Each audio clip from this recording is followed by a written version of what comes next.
Okay, thanks everybody. Great kingdom you elves have.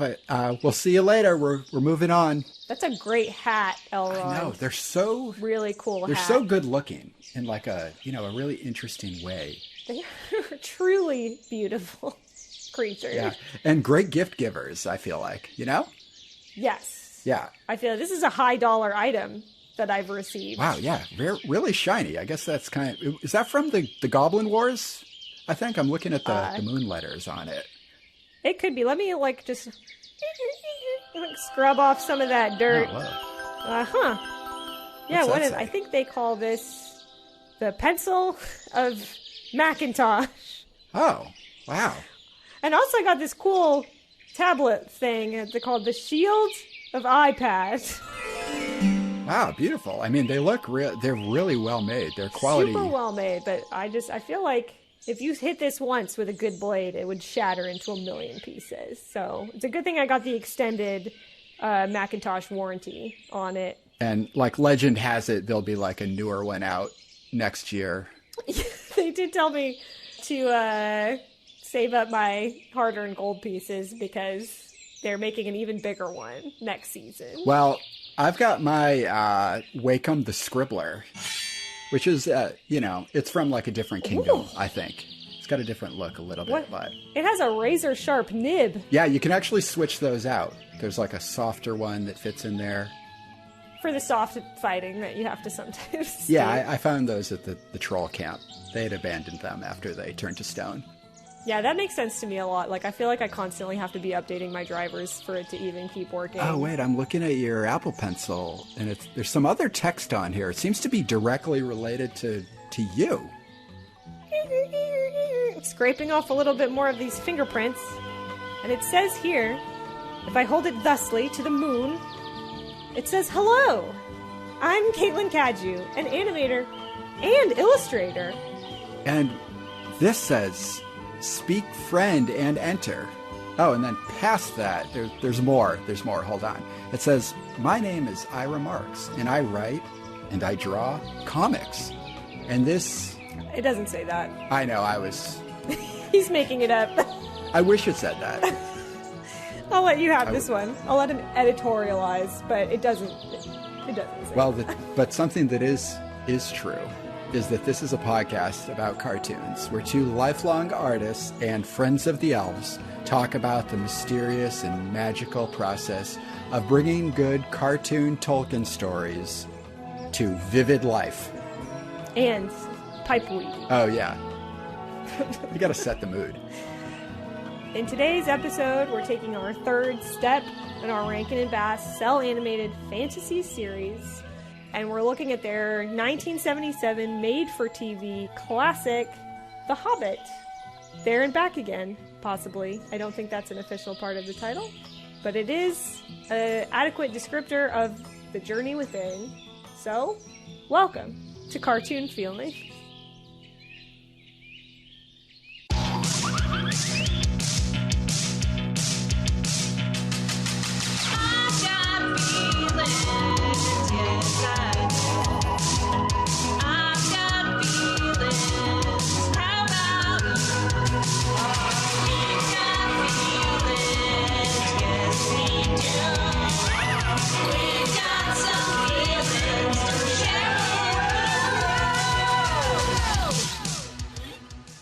So what Earth are we? If that was Middle Earth, is this what Earth are we right now? The lower, probably, honestly, judging from like the political and like cultural. We're probably the bottomest Earth. Yeah. I guess I'm thinking of it as like a top-down thing. Right. Yeah, I'm trying to get your perspective here. So, I mean, bad in general. But you're saying if there was a stack of Earths, this is the bottom Earth? Like the the pea at the bottom of the pile of mattresses that the princess is sleeping on. Isn't that a good thing, though? When she found the pea or whatever, that means she's royalty or something. I don't remember how that story goes. No, I think you're right. But it was a discomfort. Good connotation. Yeah. Yes. We are the pea of the universe. Yeah, we're a constant burden on the universe. This Earth. I would imagine so. But like Middle Earth is pretty nice, I think, right? For the most part, parts of it get kind of gross, I think. Yeah, there's some swamp. Mm-hmm. Yeah. The more you get to Mordor, the crappier it is, I guess. It gets pretty barren out there. There's no fertile lands and green hills and etc. It's mostly like a one volcano zone, I guess. Yeah, one strong volcano, so that's, bad air quality in that area. Yeah, like no wonder the freaking goblins and orcs and stuff are like not pleased. Like, yeah, I would want to move also. It doesn't seem like a great situation to me. Right. They have the same attitude as the people that live in that strip of New Jersey, like along Route 95, which is just all sprawling volcanoes, rest stops, and spewing sewage waters and pollution. It's the same energy. It's the same. You heard it here first. Well, before we swing into Mordor, I think we got to warm up with a quick stop to the Rutherford County Fair. We're moving on from the exhibition pavilion to a different booth. So if you want any cotton candy or fried dough, you want to pick it up on the way. Can I just take one of the unicorns from from a couple episodes ago?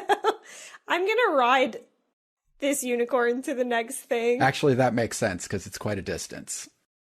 Perfect. So here we are arriving at the Wizard Lifestyle Runway Show, which is just beginning. We're just getting here just in time. Oh, yeah. I mean, we got to talk wizards. We've talked dragons. We've talked unicorns. Now these are the fantasy creature of this series. I guess that's true.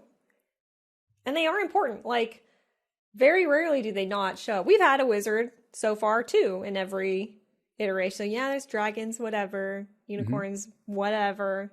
We got our wizards. We got our blue guy, Schmendrick. We got, Carolinus and Omadon, etc. Before we get into this, our wizards, they're not really human anyway, right? I mean, I'm not putting them in the creature category necessarily. That was a joke. Sorry. But they're not humans. They're not humans, right? I think it depends on the because your classic Merlin figure, I think is in the original stories. I could be wrong about that though. I'm basing a lot of that off of this 6-hour, I think it was ABC film adaptation with Sam Neill as Merlin that we watched a lot when I was a kid. That's not good in hindsight, I don't think. It's been a while. I'm pretty sure he was just a guy, but a magic guy. But then you have Gandalf, great example. Definitely not a human guy. I don't definitely pretend not to be extremely well versed in Lord of the Rings lore and the Silmarillion and whatnot. But he's one of those magic angel things from the pre-time. He's equivalent to Sauron, I believe. Yeah. And that's why he's lived for a gajillion years and is semi-invincible. I guess angel is a good category to associate them with because they're a little timeless, they're a little all-seeing, and sometimes indestructible, but still fallible. They can blow it. They can fall from grace. Yeah, and I suppose we'll get into this in the context of the film for this episode, but Gandalf especially is he's almost like a trickster god in a way in The Hobbit, especially because he just he's the type of wizard who just straight up leaves. And then will just kind of show up at the last minute to save everybody and never is clear about his motivations or why. So there's a little bit of that where he's a little inscrutable to you, the mere mortal. Right. If he was your friend, I mean, that friendship wouldn't last long. Oh God, no. I have no time for that shit. I could make one exception for Gandalf, but that's it. Yeah, he's charismatic, but just the way he comes and goes is, you can't put up with that for long. That's not reliable. How is that? What if I got a vent? What if I had a tough time and I need to go out with my bros for a drink and whatever? Where are you? Where are you, man? I definitely wouldn't ask him for a ride to the airport or anything because who knows there's probably going to be something more important going on in his Well, mind. yeah, he'd probably take you to a dragon's den, which is like the last thing you want to be doing. Right. He's going to pit you against a challenge that evokes your true character or something. I'm glad we're talking about this now because we're going to talk about it in the meat of this episode, where just like his energy in this movie is extremely chaotic. Yeah. Yes. Let's save Gandalf. Let's look at some other wizards before we just pick Gandalf apart. So coming down the runway. Now, of course, the wizard lifestyle runway show has been put on hold as we, go back and forth here. We are sitting in the front row, so they're waiting for us to stop talking. So basically, it's up to us here to just kind of assess these wizards as they come out. But we're going to begin with the classic wizard from Fantasia, Yen Sid. Here he comes. He's got his blue robes and a very soft, full, well-conditioned beard. And the stern look of a disappointed father. Right. That's going to be a common thread.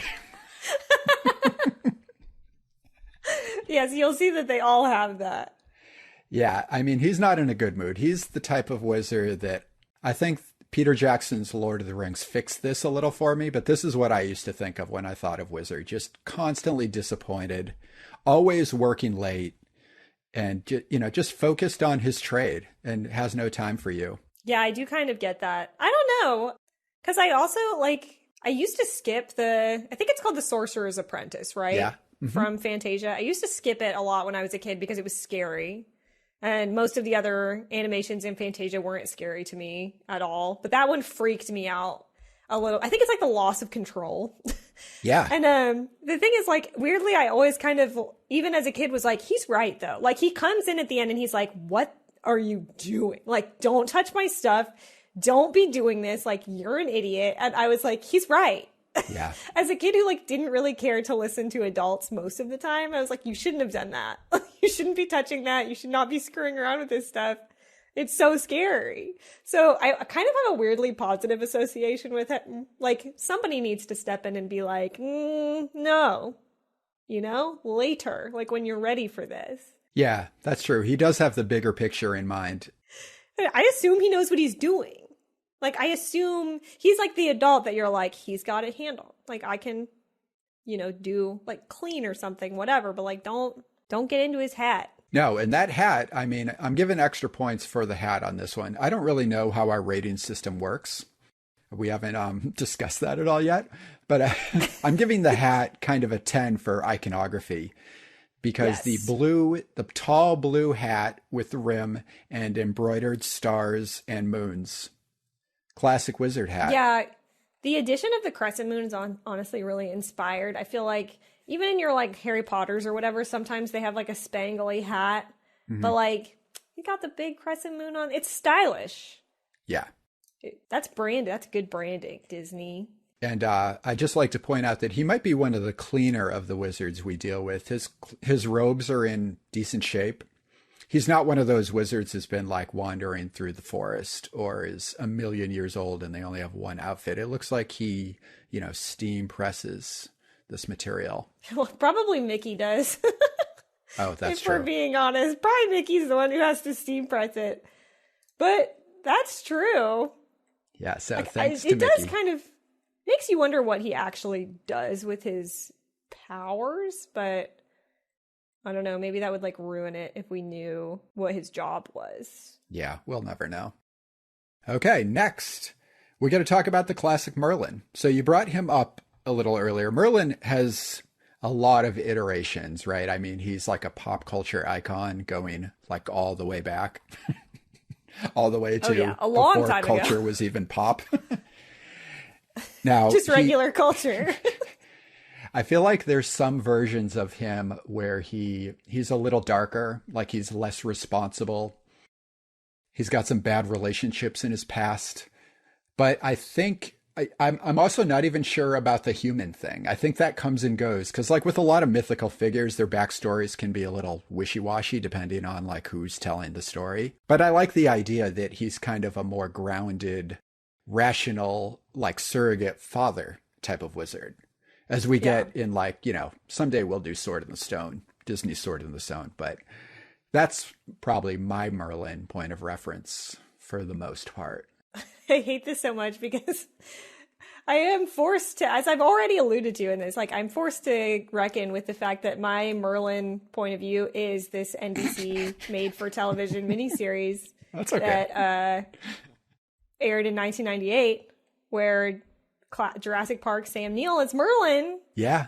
And it also has Isabella Rossellini in it, and like Rutger Hauer, and I think Martin Short is in it, and like Helena Bonham Carter. Like honestly, it's a star-studded cast now that I'm sitting here thinking about it. But Merlin is like a baby. Like he emerges as a baby. He is birthed at the beginning of this, but it's like they know he's magic or something. I don't know, but like, so that's where I think the confusion was for me. Where it's like, I guess he's like a person, but he's always had this magic. Like there's something about him that's special, I guess. Yeah. And this TV miniseries covers a lot of the classic stories ground, I would imagine. But he is like, he's basically like, I do remember Arthur, who I don't remember who played Arthur in this, but he's basically like a young idiot. And Merlin spends most of the time being like, please don't do that. Like, please don't do the stupid, please don't do the dumb thing. You know, and people are just like always doing the dumb wrong thing. And then he's having to figure it out. There's a lot of that. Yeah. Yeah. And Merlin. And it goes through like his whole life, like all the way to like him being like super old. Yeah. Merlin's had a lot of adventures that have imparted him with great wisdom. He's probably the wizard we know the most about, just overall, being the most famous of wizards. I guess we could mention, which you kind of did, but like the Sword in the Stone Merlin is more of like a fun uncle type than like a stern dad. Like he's more likely to get, what is his name? The kid.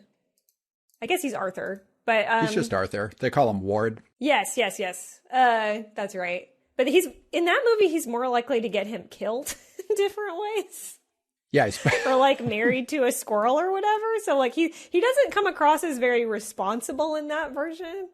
No, in this version of Merlin, I think you get this in the book, the T.H. White book. He's living backwards, I believe, to some degree. I don't know how that works exactly, but he has seen our present. And I think there's little signs of that in his studio. I think he has like some modern airplane, which might just be like a Da Vinci joke. But he talks about machines and stuff. Yeah, he's a bit Doc Brownish. He's like been to the future, and he's like wowing the people of the past with his knowledge of, you know. He does that at the end of that movie too, because he like zips off to Hawaii or something like in the modern time, and he shows up again in like Bermuda board shorts. Yeah, yeah, like sunglasses. So I don't know. Definitely the coolest version. You know what? We're going to say the Merlin that's coming out on stage right now is Vacation Merlin. He's got kind of a rainbow striped baggy tee. He's got kind of a bicyclist style, like a shallow cap with like a long brim. He's got some Ray-Bans. He's got the board shorts. A vague stench of marijuana. Oh, yeah. He's like a cool poet beach bum for sure. Because he's got like Converse red All-Star high tops. This is a 10 out of 10 for lifestyle, I think. Yeah, definitely. He gets the iridescent like ribbon for #1 cool guy for this one. Yeah. Yeah, this is the kind of wizard you want in your life. Yeah, I will say, he looks like he could hang. All right, let's get a little darker. We're talking about all these kind wizards. So, you know, technically, Emperor Palpatine from Star Wars, back to Star Wars, he's a wizard. He's a Never heard of him. Black magic Sith wizard. And, you know, he's just kind of worked his way into this competition. And he's awful. I mean, he's a corrupt politician. We've had enough of those lately. And I just really don't have a whole lot to say. And he's awfully ugly. He truly is, but like in a very iconic way. In a kind of beautiful way. Yeah, he's a great villain. I mean, I think his lifestyle's bad because, like, I don't agree with the Sith life. I don't agree with their politics. No, or morality. Their platform. No. So that's a no for me. But I do appreciate his energy. The interesting thing about him is you never really see him engage with the natural world. He's always in spaceships and in like big metallic conference rooms or, whatever, throne rooms and so forth. Whereas to me, wizards are, they're intimately bound to the natural world. That's kind of like where their power emerges. So it's interesting that he doesn't really have that. I know that's part of what makes him bad, but he's so powerful. I feel like he should have like a living tree in his throne room or something like that.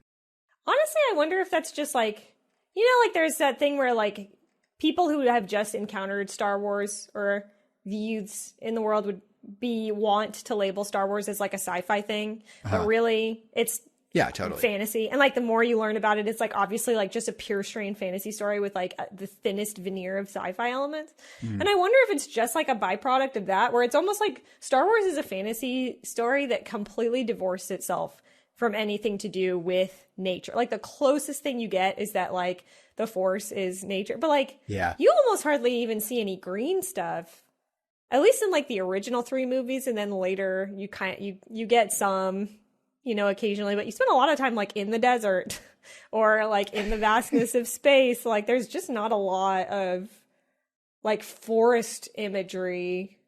And I mean, I guess you have like the whole Endor stuff. It's just like, that's not where it started. No, and they don't really use it in a compelling way. It's kind of just set dressing to distinguish the planets.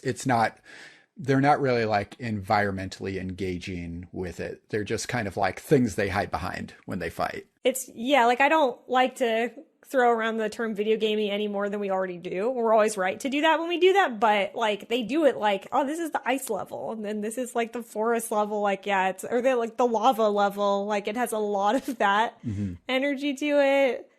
So I guess he's more supposed to just be, I don't know, like this is like maybe like more of a just pure white magic versus black magic thing, and like has more of its feet in like just a pure good versus evil story instead of like actually taking from magic inspiration. Like I don't feel like, did they know they were making a fantasy? I mean, I want to say yes, because I don't feel like they necessarily accidentally made anything from Star Wars, but like it didn't feel like they sat down and were like, let's pull from fantasy tropes or whatever.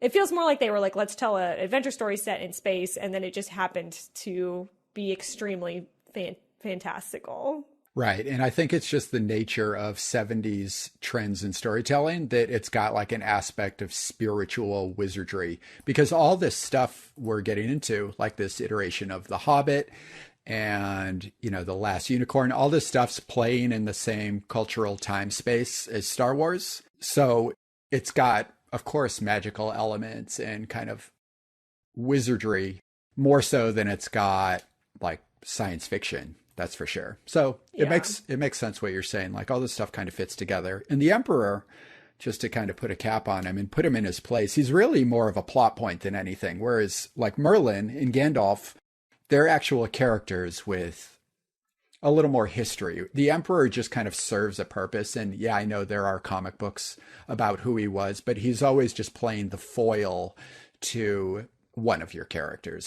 He doesn't really have his own origin. Like you were saying, with Merlin, who you watched a whole TV series about. The Emperor doesn't get that. He doesn't get that. Yeah, Merlin's a person. Like, that's a good point, because I'm basing most of my knowledge about Palpatine from the original trilogy of Star Wars movies. But I think he's more just like, I am like the temptation to be evil. Yeah. Because it's like the rejection of it. Let's just like get it. This is a Star Wars podcast. Welcome. But it's like he's basically only there for Darth Vader to be like, no, actually, I reject this. And so it's like he doesn't even have to be anything more than that, actually. That's interesting, because our next wizard is Galinda, the Good Witch. In a way, kind of, I'm just jumping to broad conclusions. Look, we only have like 2 hours here. I got to jump to conclusions with some of these characters. That's true. Galinda. Galinda is just definitively the Good Witch. I mean, I'm sure there's some backstory to her, but she's almost like the gateway into the adventure for your lead character. And the Emperor, who's positioned more at the end of the story to be like the final obstacle, Galinda's the one that like leads you into the adventure. So she's a cool witch. She's got a good look. She's got a good energy, but she's a little shallow as well, I'd say. Yeah, more of just a plot device.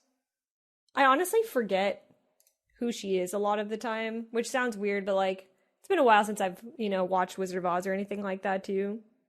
But like I just don't remember. She just didn't stick out to me. Yeah, she's the Good Witch of the North. That's the most important thing you need to know about her. Extremely powerful sorceress. And she's just good-natured. She wants the best for her land, I guess. Trying to think if she really had one of those motives that's kind of cloaked in riddle in the way like Obi-Wan Kenobi, just for the sake of plot. Like he kind of misspeaks just to be like, oh, I couldn't tell you that at the time because you wouldn't have gone forth. Like, I'm trying to think if she pulls one of those moves in Wizard of Oz, but she's pretty straightforward. She's just like, follow this road, see the wizard. Yeah, I feel like she's pretty much, like, okay, do this, peace. Yeah. And then, I don't know, she bubbles out, right, I guess? And she's out of there. And she is, I guess she's also immortal, according to the internet. So, good for her. Yeah, okay. That's like how many points for like not human? I guess Palpatine was like a man, probably. Yes, that's true, because we know he had children. We learned that in Rise of Skywalker. We didn't. I chose not to absorb that information, and I stand by it. And I shan't. I will not. I choose not to watch this thing. All right, we've got 2 more coming up here. Let's jump to the mortal realm. And we've got Dr. Stephen Strange from Marvel comic books and other types of media. And other. Heck of a guy. So Dr. Strange is just kind of part of the pop culture conversation. And to me, he's... so if you think about it this way, you get these stories that kind of transcend their genre and become mainstream enough where people are introduced to these ideas. Like The Hobbit, we'll talk more about that later, is probably a lot of people's introduction, no matter what age you were, was your introduction to the world of fantasy storytelling. And I think, in a way, Doctor Strange and probably to some degree like Scarlet Witch now, they're both the characters that maybe you weren't into magic type of stuff, but you've been following Marvel and suddenly Marvel is all about magic. And he's the character that kind of like leads you in. And luckily it's Benedict Cumberbatch and you kind of like him already. But I just think it's interesting that some of these wizards are like gateway characters into more complicated ideas of like fantasy storytelling. And he's one of those to me. I like that. I don't know. It sounds like I only know him from the movies, really. But I liked Doctor Strange. I think he's fine. Yeah, but you're already like deeply rooted in kind of fantasy world, like that's true stuff. So it's not like you needed a Doctor Strange to kind of make sense of it for you. No, I need a gateway out. Somebody get me out of this.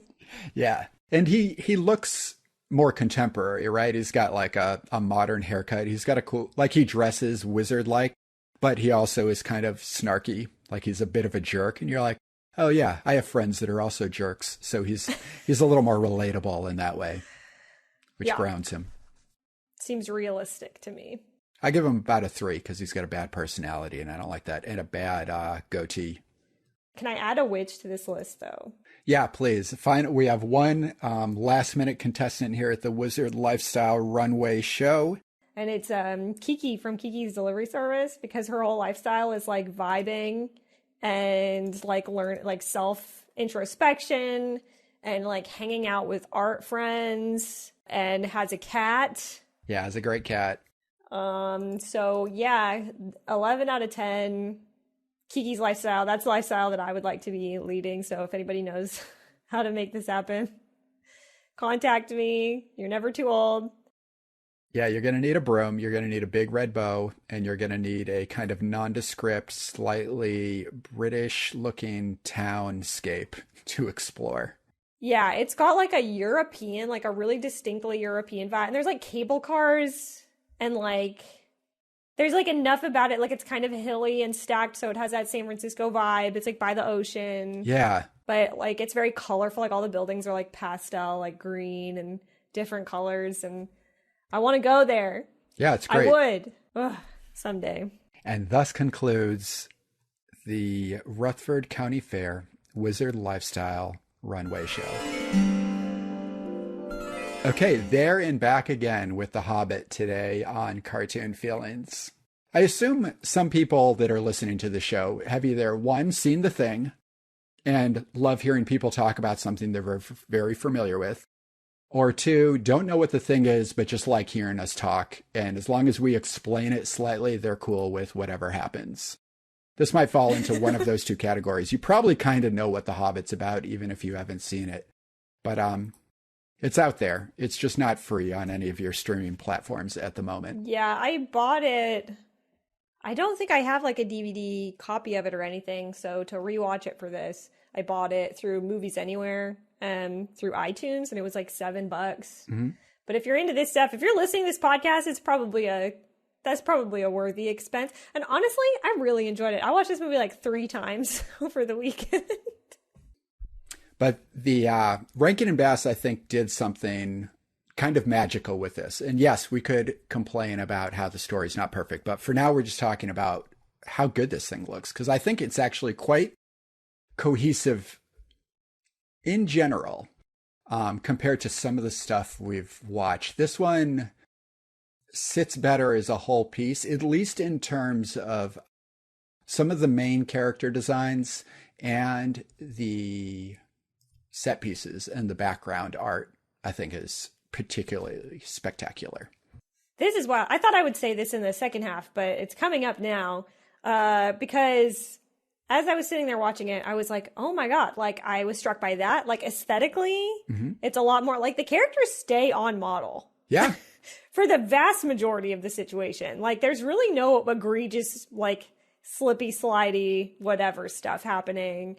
And not only that, but the aesthetic is perfect. And I don't know if it's just that like the Topcraft aesthetic perfectly aligns with what I think of as like Lord of the Rings look. Yeah. And I do have to acknowledge again, yeah, like I saw this when I was really little, and it was probably before I had read the book. So I think this was literally like my first introduction to any Tolkien story. So I'm sure some of that is because this was what I was introduced to it. But like even more so than the Peter Jackson movies, at times I was like, oh yeah, like this is what it should look like.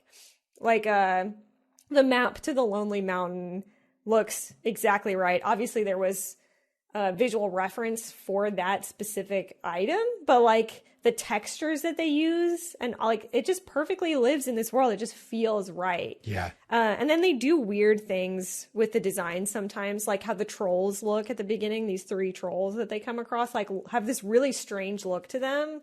But like I loved it because it feels very unique. And even now I feel like that it's not a design that I've seen in other places really. It's interesting though, like the main point that I'm trying to get at here is that I thought as I was watching this, because this also applies to story stuff, I felt like a lot of it was a lot more cohesive visually and like how the story was structured and everything. And I was like, wow, like after 3 movies, they like really nailed it. Like this is a culmination of everything that they've been working toward. And then I realized that like, you know, in comparison to The Last Unicorn and Flight of Dragons, and I realized that this movie came out like 5 years before those movies. Yeah. So this came out in 1977, also made for TV, whereas Last Unicorn was theatrical. Flight of Dragons was also made for TV. And I was just like, what? Like, what? That's so interesting. And I wonder, I mean, maybe just more budget was allocated for this, or, you know, the team was different in some significant way. But that really threw me for a loop. A couple points of visual reference that I think are really holding this thing together that you see pop up in some of their later work, but I think Rankin in particular, who seems to be more of the visual voice overall of this, he locked into a couple things with The Hobbit, and then that in turn led to The Lord of the Rings. And then I think it got a little diluted as it moved on, but a couple big points of reference here. One, Arthur Rackham, who's like the 19th century visualist for fairy tale content. Like he did all the Brothers Grimm stories. If you look up Arthur Rackham, you're going to see this movie's vibe all over it, especially in terms of kind of the muted like realism of the watercolor and kind of the wetness and the way you see kind of the frayed edges of ink in skies and landscapes. And even more in particular, to me, the Arthur Rackham tree is very distinct. It branches off in like fractally ways, but they're very sharp and pointy, and often the trees are bare. Throughout The Hobbit, you see Arthur Rackham trees all over the place. And then on top of that, because he's a pre-animation cartoony type of figure, Arthur Rackham. Like, he was drawing for kids, but this is an era before kids' entertainment is what we know it today. So things are kind of ghoulish and garish and very detailed. When I think of this version of The Hobbit, I think of Bilbo Baggins' knuckles. Like, the detail and bone structure of his fingers is so visible. And that's like a distinctly Arthur Rackham thing, especially when you have elderly characters that are gesturing for, like travel down the road and beyond and you'll find whatever. Like, the gnarliness of a hand is, it's all there in Rackham. And I think even early Disney is ripping this stuff a little bit. Like, when you think about Snow White, there's a bit of this look going on. So he's the first name I want to point out. And then we got to shout out like Pauline Baynes, who she's the first artist that during Tolkien's life he allowed to do any Middle-earth artwork on. Before that, it was all like he was the exclusive artist. And if you look up Pauline Baynes, you're going to get the iconic like Lord of the Rings map. She's the one that kind of settled on the final look of the typeface that you see on all the maps, which is like based on Tolkien's drawings.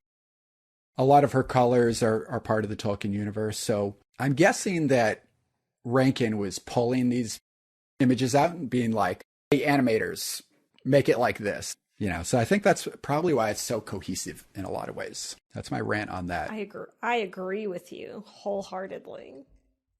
Not as familiar with these, but I like them. Oh, you'd probably really like Pauline Baynes. Look her up because she did all the, I'll talk about it next episode more, but she did like all the book covers, like when you buy Lord of the Rings collected, like the wraparound stuff. It reminds me of your stuff, and it's very Mary Blair. Ooh. Oh. Yes, I'm going to like it, I think. Yeah.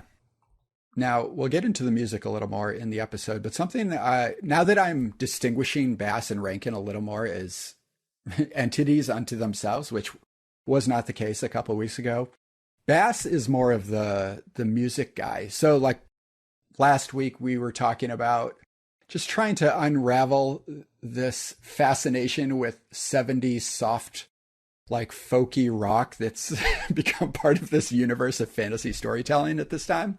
And I'm guessing it all kind of goes to Bass because in this version of The Hobbit, he's adapted Tolkien's lyrics and done a lot of the composing, which is then sung and soundtracked by, what's his name? Glenn Yarbrough. And I love knowing that for sure. Like, I sort of started to come across that in research for the other two movies. That, like, yeah, he wrote the lyrics for this, and then, like, Don McLean sang the song or whatever. But I'm glad to uncover that because it did, like, I think we were both just like, what is the deal? Like, somebody's making this choice. And it really did feel to me like somebody just loves this type of music, and they feel like that's their voice that they're employing. And, like, it's muddied a little bit by the fact that he's working through other known voices. So, like, America and Don McLean, like, people we know. So then you're like, who made this choice? Instead of like somebody being like, I will sing for all of these. And so therefore it's me. Mm-hmm. But it's like, he had to be the driving factor who is just like, this is like what fantasy sounds like. Like, this is the spirit of our films.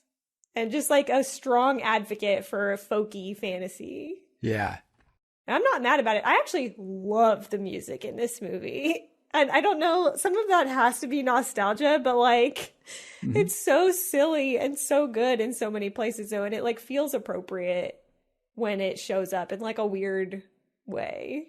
Right. And I think, I don't know, sometimes we connect to voices that feel familiar to us. And I mean, y'all are listening to me talk right now. I've got kind of that deeper voice. So some of the Goblin songs later, it's like... Like, I just love the deep kind of baritone sound of kind of the villain songs in this movie. Yeah, I want to say, I don't know if this is like unlocking a memory, and it probably is, but like my dad has an absolutely amazing singing voice, like stunning, like this beautiful baritone voice. And he would sing, he was in like church choir and stuff like that, but he'd sing around the house. And when I was watching this movie, I was like, hearing him sing the songs. which is crazy. But like, there's a voice in there that sounds just like him. Yeah. And I was just like, am I like having a memory of like when we were kids, he probably sang along, because I would start singing along. I had this on, like, I had it on repeatedly while I was drawing over the weekend. And like when the songs would come on, I would just start singing. It's like, I remember all the lyrics and just like start singing along. And I'm like, we must have done that. I'm like, I don't really remember it, but it's kind of funny. And I don't know if that's like why I like the music and otherwise it's like bad. Like, it's hard for me to imagine sitting down and watching a movie like this for the first time today and being like, hell yeah. Like, without any veneer of nostalgia to it. Mm-hmm. But at the same time, there's just something about it that's legitimately charming. More so even than like the Last Unicorn album or like the Flight of Dragons song, which I have a lot of nostalgia, like nostalgic enjoyment for those. But for these, I was just like, this feels right. Like, it just feels right that these songs are in here. And maybe it's like Tolkien also writing helps a lot too. I don't know. No, I'm glad you're bringing that up because that's something I wanted to hit on. I think their heart is really in the right place with this project, even if it's a bit cobbled together in some ways. Like, now we expect so much from, Middle Earth stuff because it's all locked in. But at this time, I think they just wanted to take a really great kids book and strip it down to a made-for-TV thing within that budget realm and that, window of time with commercial breaks and all that, and just make something that like kids and parents could enjoy together and sing along to. Like, that really seems to be what they're trying to pull off here. And that also is what they're doing a little later. But this one seems like it just strikes the right notes in those ways. The songs just feel more family friendly. Like, they feel like kids songs that you would sing with your parents, or your dad would like maybe pick up the guitar and play, or like chase you around the kitchen and sing. Whereas in the other movies, they're a little more songs of identity or something. Like, you're like, oh, I like this song because I identify with this character. This is more like fairy tale song structure or something. Yeah, it's like mood setting. And like, in The Last Unicorn, the songs are telling you the story for the most part. And in this one, I guess they sort of are, but a lot of it is just like to give you the energy of what's happening. Like the elves singing about like, just, we live in a valley and it's great. Like, and that's what the song is about, which is also true to the source material. Like, every 5 seconds in the book, and like even in Lord of the Rings, like somebody's just singing a song about how great it is that it's raining or whatever.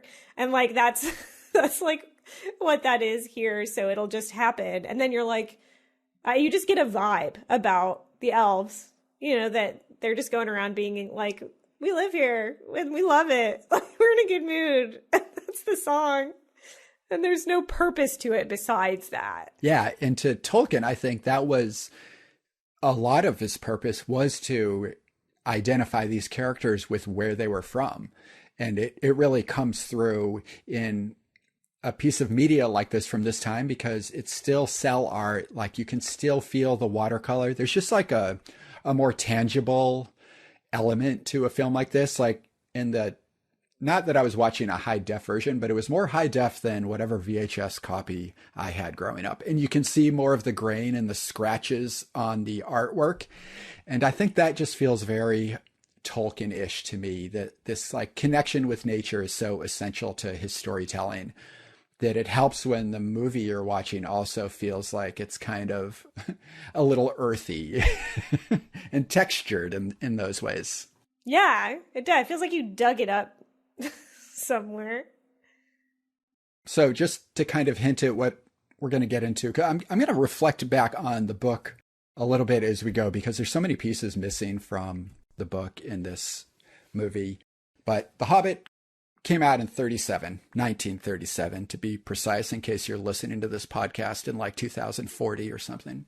Know that it is 1937 I am talking about right now. And it began as something of a tale for his children, like a lot of these types of stories do, like something you just say out loud enough times where it starts to congeal, and eventually you put it to paper and add some thought and logic to it. And the Hobbit character itself is such a kid-friendly character, not only because of their stature, but just in terms of their obvious sense for comfort and food and like just all these kind of basic elements of life that you become familiar with as a kid. Like the Hobbit is not very worldly. He only knows where he's from. By the Hobbit, I mean Bilbo. Of course.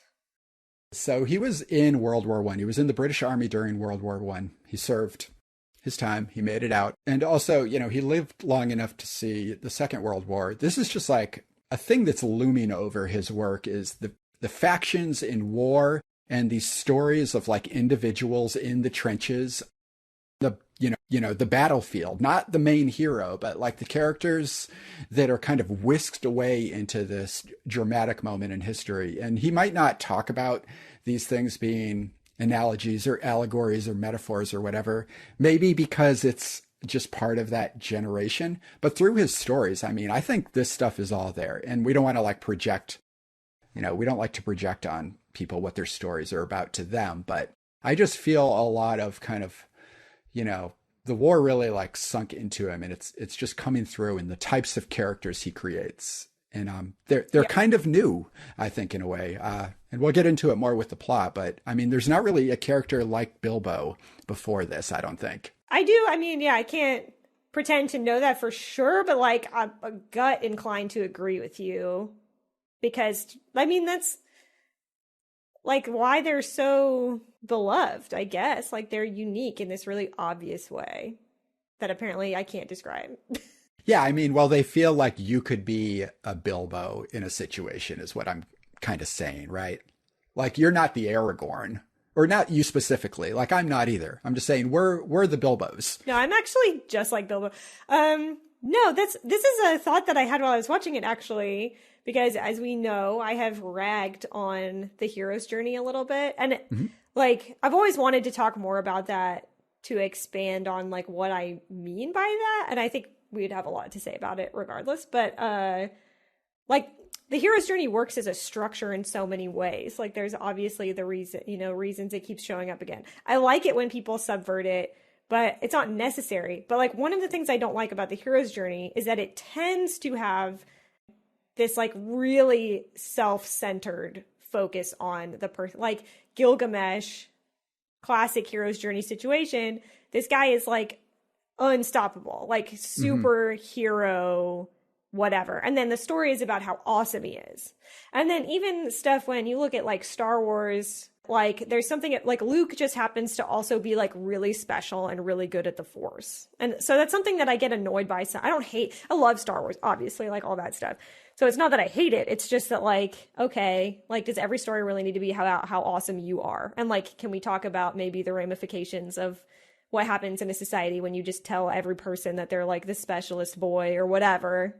Anyway, what I like about this is like it is extremely the hero's journey in so many ways. But Bilbo isn't amazing and like a hardcore badass. Like he's a regular guy. And that's nice to see. Again, I mean, I can't, sit here and be like, this is the first time it's ever happened. Like, I don't know.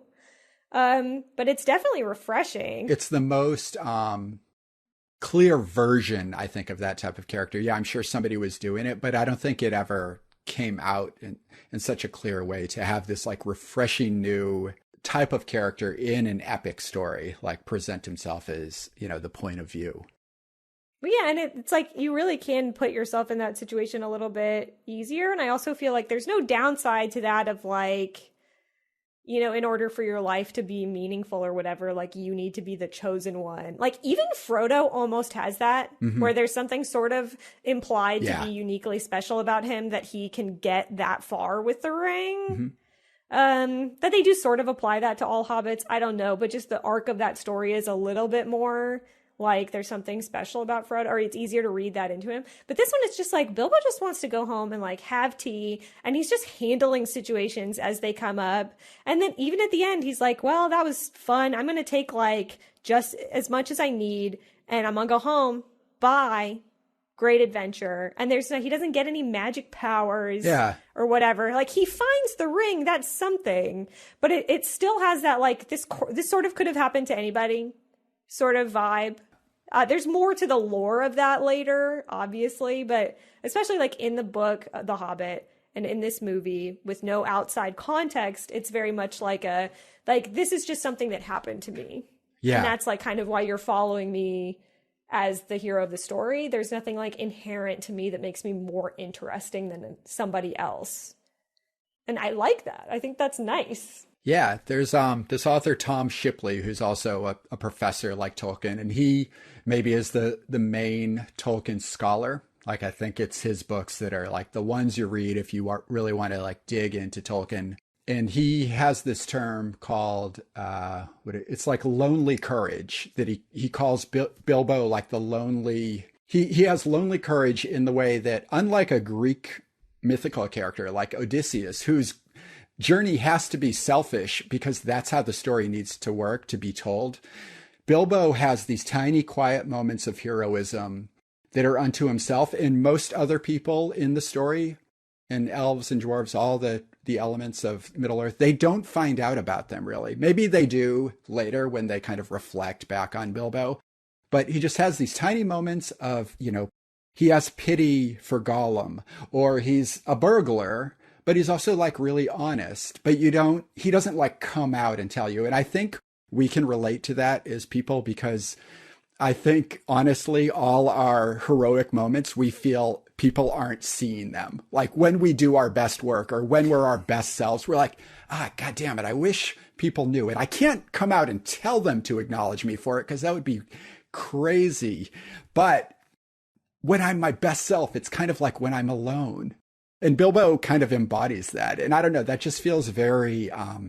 it just feels very real and connectable. So I like that idea of like the lonely courage. I think that's a good way to put it. Well, honestly, too, it's like he's like the character that like he's a good guy because he does the right thing, even when it's awkward, or like when he's being peer pressured to not do the right thing. Mm-hmm. And that, maybe sounds a little like hokey, like, oh, kids media is all like that. But there's a particular moment in this movie that I'm thinking of when I think of this that we'll get into later, closer to the end. But it's like he's always just kind of pretty blunt and honest about what he wants to do or what he thinks like he shouldn't be doing. And like that is also nice. It makes him feel a little bit more like a real person. Yeah, and it's like fun and charming and also silly and endearing to a kid. But then when you bring in that element of like an author who was in a war, you're like, oh, this is also kind of the story of struggling through and like being just plain lucky enough to survive and get home and really having nobody know like what you went through. That's like, oh yeah, when you look at it through that lens, it's just like, oh, this type of story is also extremely sad to know that that's the truth. So I remember I didn't understand all that stuff when I first read The Hobbit, but there is a distinct loneliness to Bilbo. He goes out, he makes all these friends, but he still comes home and he's just kind of alone. And that's fine. He doesn't meet a princess or whatever. He doesn't become a king. He has a pony and he's got like a couple bags of gold and he's got his magic ring, which at this time was just a plain old magic ring that didn't mean anything. And that was it. It was truly like the there and back again of it is this is the only time that exists. Because like you're saying, Frodo blows the story up in a lot of ways to becoming a different type of hero. Bilbo is really the only truly like relatable hero that I think maybe we will ever talk about. I don't know, maybe. Possibly. I aspire to be a Bilbo, truly. Well, we're standing outside his circular Hobbit door. Should we knock and enter into this story? Yes. Embrace me. The Hobbit hole. I'm moving in. Wow, you have a lot of luggage with you. I live here now. This is the only thing I've ever wanted. Bye. Okay, bye. Slam. I'm left outside. Just close the door behind me. It's been real, homie. I'll see you later. I'll go hang out with, who's the cranky ones that live down the road? That are always like... Oh, the Sackville Bagginses? Yeah. The ones who are like so ready for Bilbo to die so they can just... That's me right now. I'm the Sackville Baggins. I'm like, get out of my home. I live here now. The greatest adventure is there if you're bold. Let go of the moment that life makes you whole. It's tale as old as time. And it does start out in a hole in the ground, which is very apparent right from the get-go. And it's a hobbit hole, and our protagonist, Bilbo Baggins, is living there kind of content and keeping to his own life until Gandalf chaotically shows up. Now, we all know and love Gandalf, and I know it's supposed to be Gandalf, but like it's hard for me to have that affectation. Gandalf. Anyway, Gandalf shows up, and he's basically just like, hey, you don't know me, but do you want a job? And Bilbo's like, no, wait, I do know you, actually. You're that famous wizard that like everybody talks about. And Gandalf literally is just like, I am Gandalf, and Gandalf means me, for no reason, like yells this at Bilbo. And Bilbo's like, oh, okay, I respect you. Like, I know who you are, and like, I'm listening now. And so Gandalf is like, I have a job for you, and you're going to be great for it. You're going to be the burglar. Which also, we'll get into that later. I don't know why he just elects to make Bilbo a burglar. I don't know if there's some subtext there that we need to get into. We'll get into it. And before Bilbo can really say yay or nay, he's mobbed by a pack of dwarves, 13 dwarves total. They introduce themselves in a really delightful fashion. They all have sort of like vague color coding and like cute little hats and rhyming names. And they come into his house and they eat all of his food, and they make fun of Bilbo's particularness, and they make him sign a contract for his share of the treasure at the end of this quest. And off they go. So we also get like a nice little backstory scene here where Thorin Oakenshield, who is the leader of the dwarves, gives him the lowdown. And it's basically, we came from far away. We used to live in this mountain, the Lonely Mountain, and we had a ton of money, like mad money in this mountain, big mithril zone. I think they don't talk about mithril in this, but I think it might be mithril related. I don't quite remember. There's some other stuff treasure related, like the Arkenstone or whatever, like that doesn't show up in this. Anyway, they want to get their money back. They want to get their home back, but a dragon moved in, razed everything to the ground, like burned down the town nearby, drove all the dwarves out of the mountain. And now they want to go on this sacred quest to kind of reclaim what's theirs. And for some reason, they need a burglar. And for the reason that their party number's 13, they need a 14th person to make it not unlucky. To make it lucky again, I guess. So Bilbo is their magic lucky number 14. And so they go, and we experience many different things in this quest. For quick comparison, if you've seen the Peter Jackson Hobbit movies, which in my eyes don't exist, and I only saw the first two of them.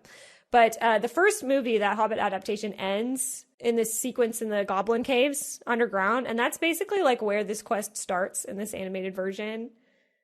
All of the dwarves get pulled down underground by these goblins, and they have to fight their way out, and that's where Bilbo gets separated from the group, and he has an absolutely terrifying encounter with Gollum, who we all know and love. Gollum, this underground creature that has these giant, almost like sightless looking eyes, and this like horrible affectation, and an extreme thirst for riddles.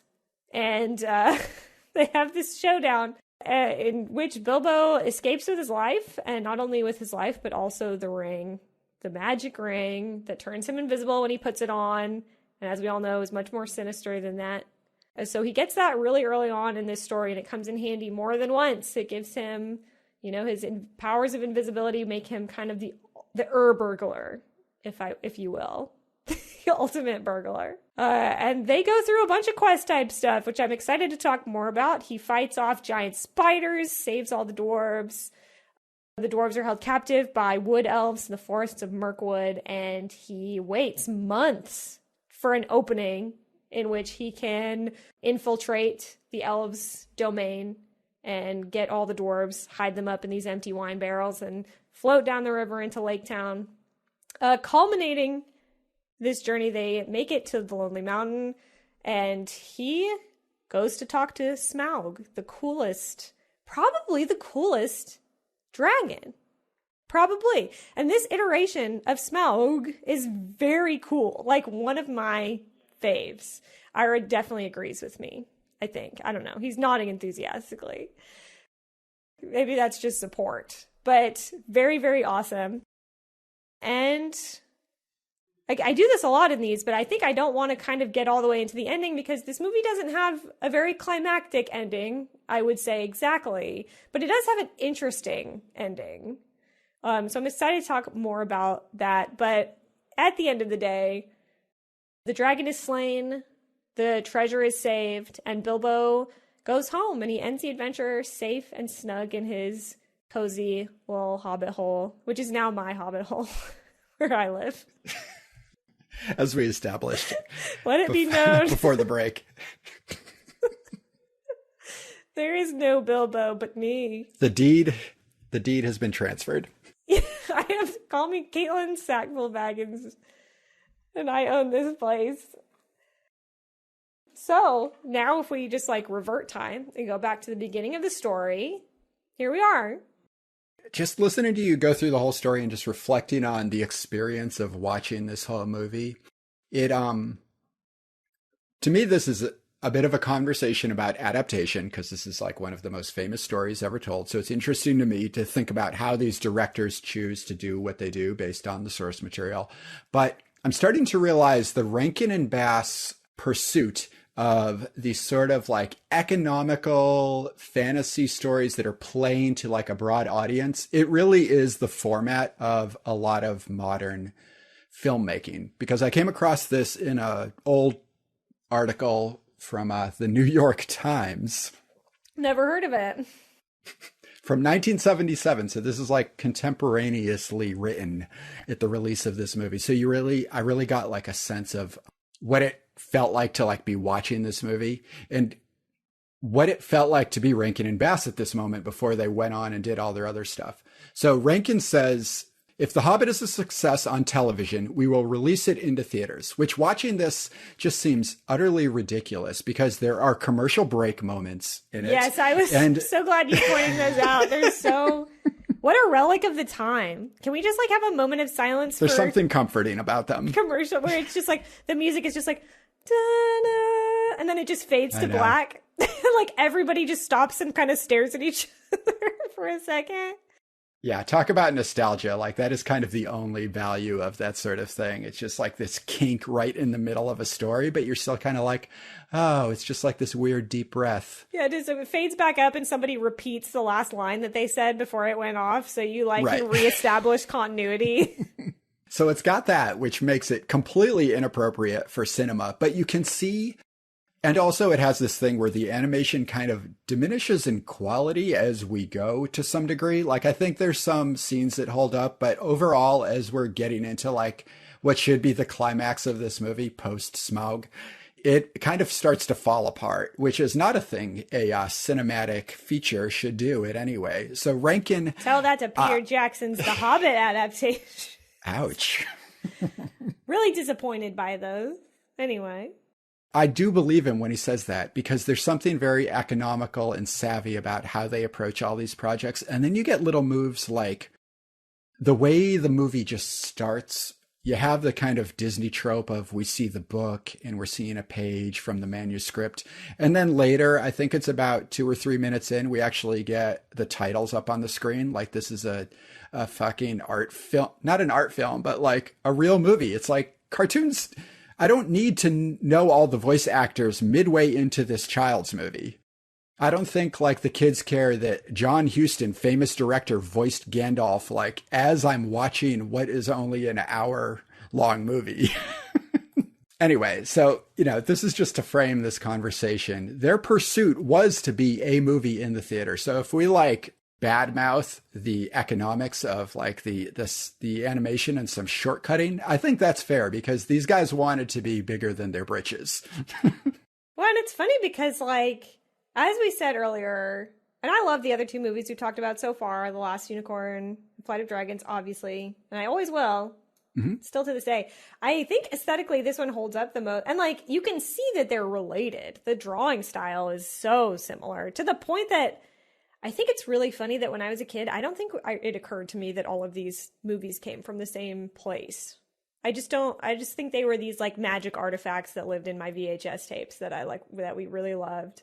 And the origin was a total mystery to me. Now it's like so obvious that these were drawn by the same people and the same influences.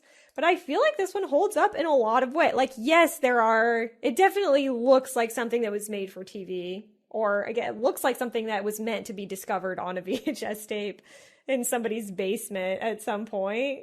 But there's something so charming about the style still. And like, I feel very charmed still by The Last Unicorn style, but it's obvious to me when I'm looking at it, the shots that were animated a little less well, and the designs that kind of that stray from kind of the base. And in this one, like, yeah, you can definitely see that, but it also feels like they were really trying. And I think it holds up in a lot of ways. And the style lends itself to that probably too, like the watercolor backgrounds and the ink drawing, and it feels a little bit more, not timeless because it feels very much like a product of its time, but like visually it holds up, I think, in a way that, you know, it doesn't necessarily look bad for aging. And the animation's pretty competent throughout. No, I would agree. I think I've criticized their framing a little in the past. I think the framing is pretty strong here. Characters designs, like all that stuff I totally agree with. And I would even go further and say like the keyframes are strong. It's more like the outsourcing that holds it back, and, you know, budget always like hinders these sort of things. So overall, I love all that stuff. And yes, please like stop us so we can indulge in some of the beauty of what is a pretty good deal of like great moments in this story. I think there's some really memorable stuff here. I would say Rankin and Bass have a weird relationship with character-driven narrative. So The Hobbit, it's set in stone as to what it is and who these characters are.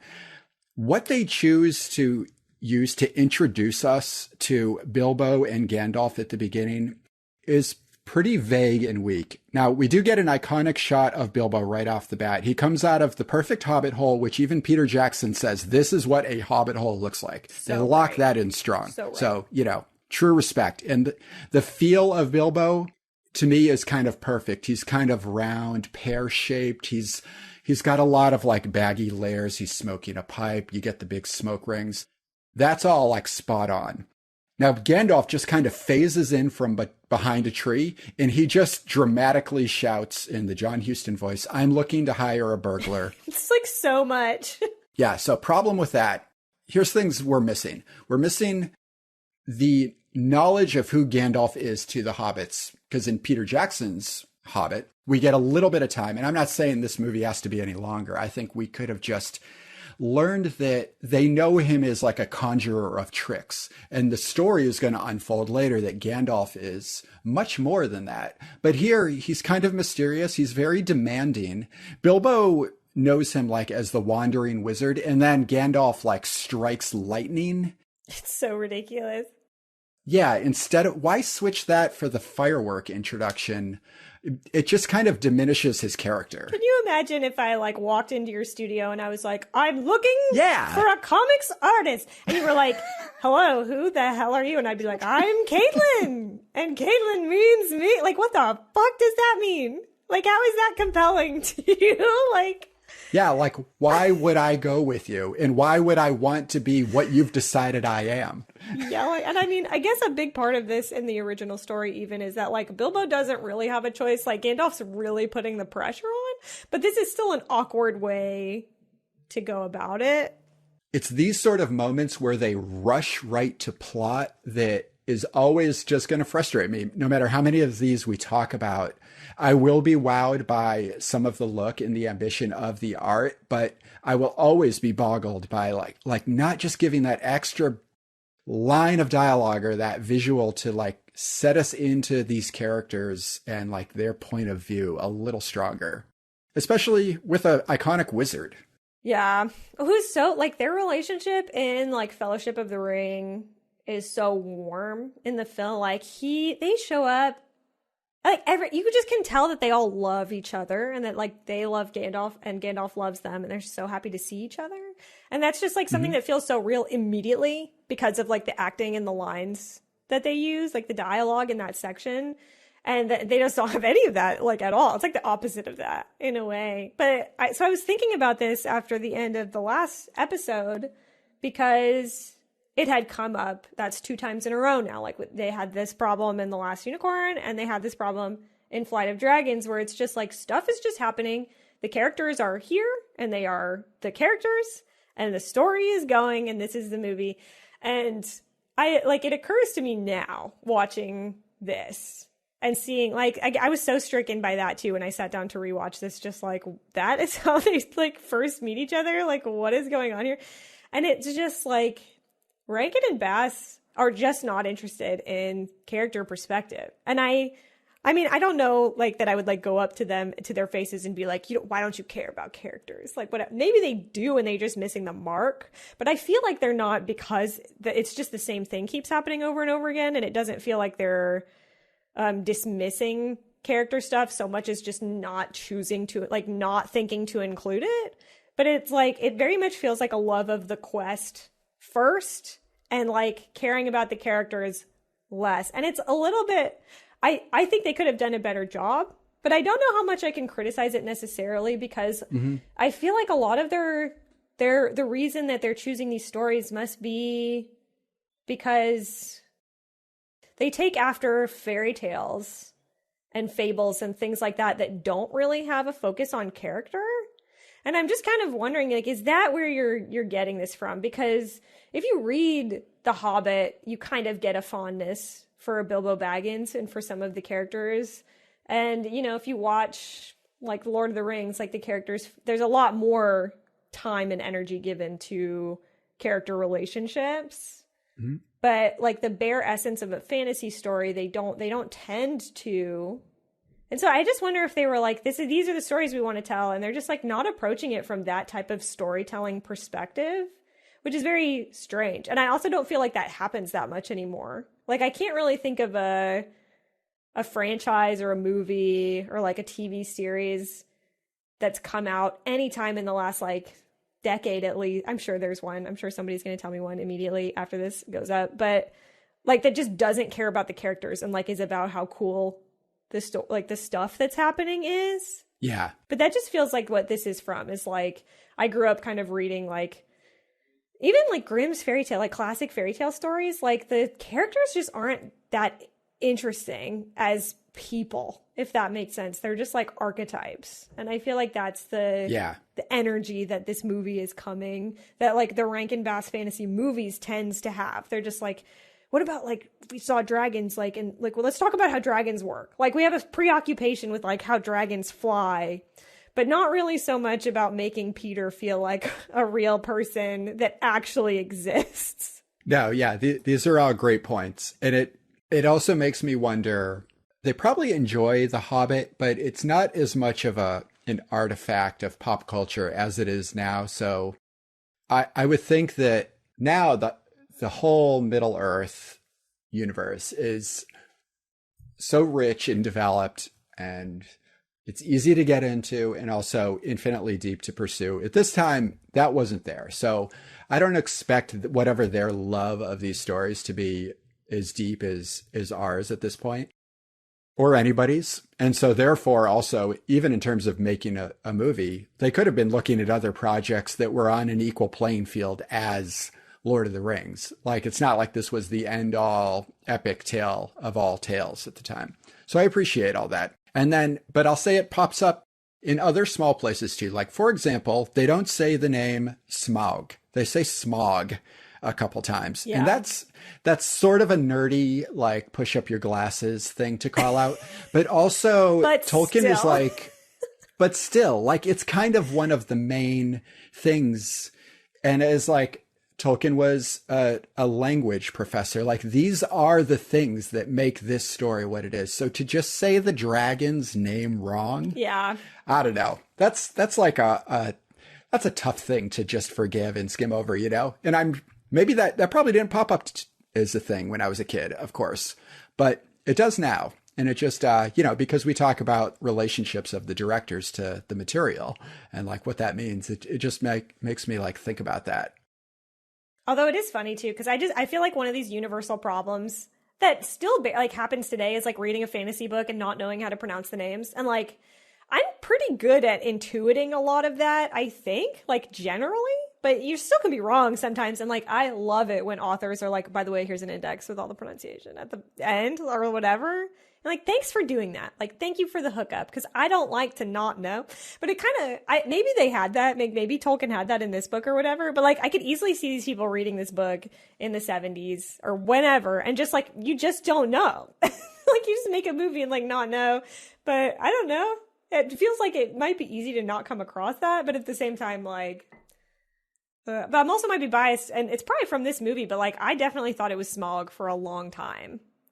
Like, I don't know, at least until the Peter Jackson movies were coming out. Yeah, that's true. It's like maybe unfair. Okay, one more thing I'll point out before we get into this wide adventure.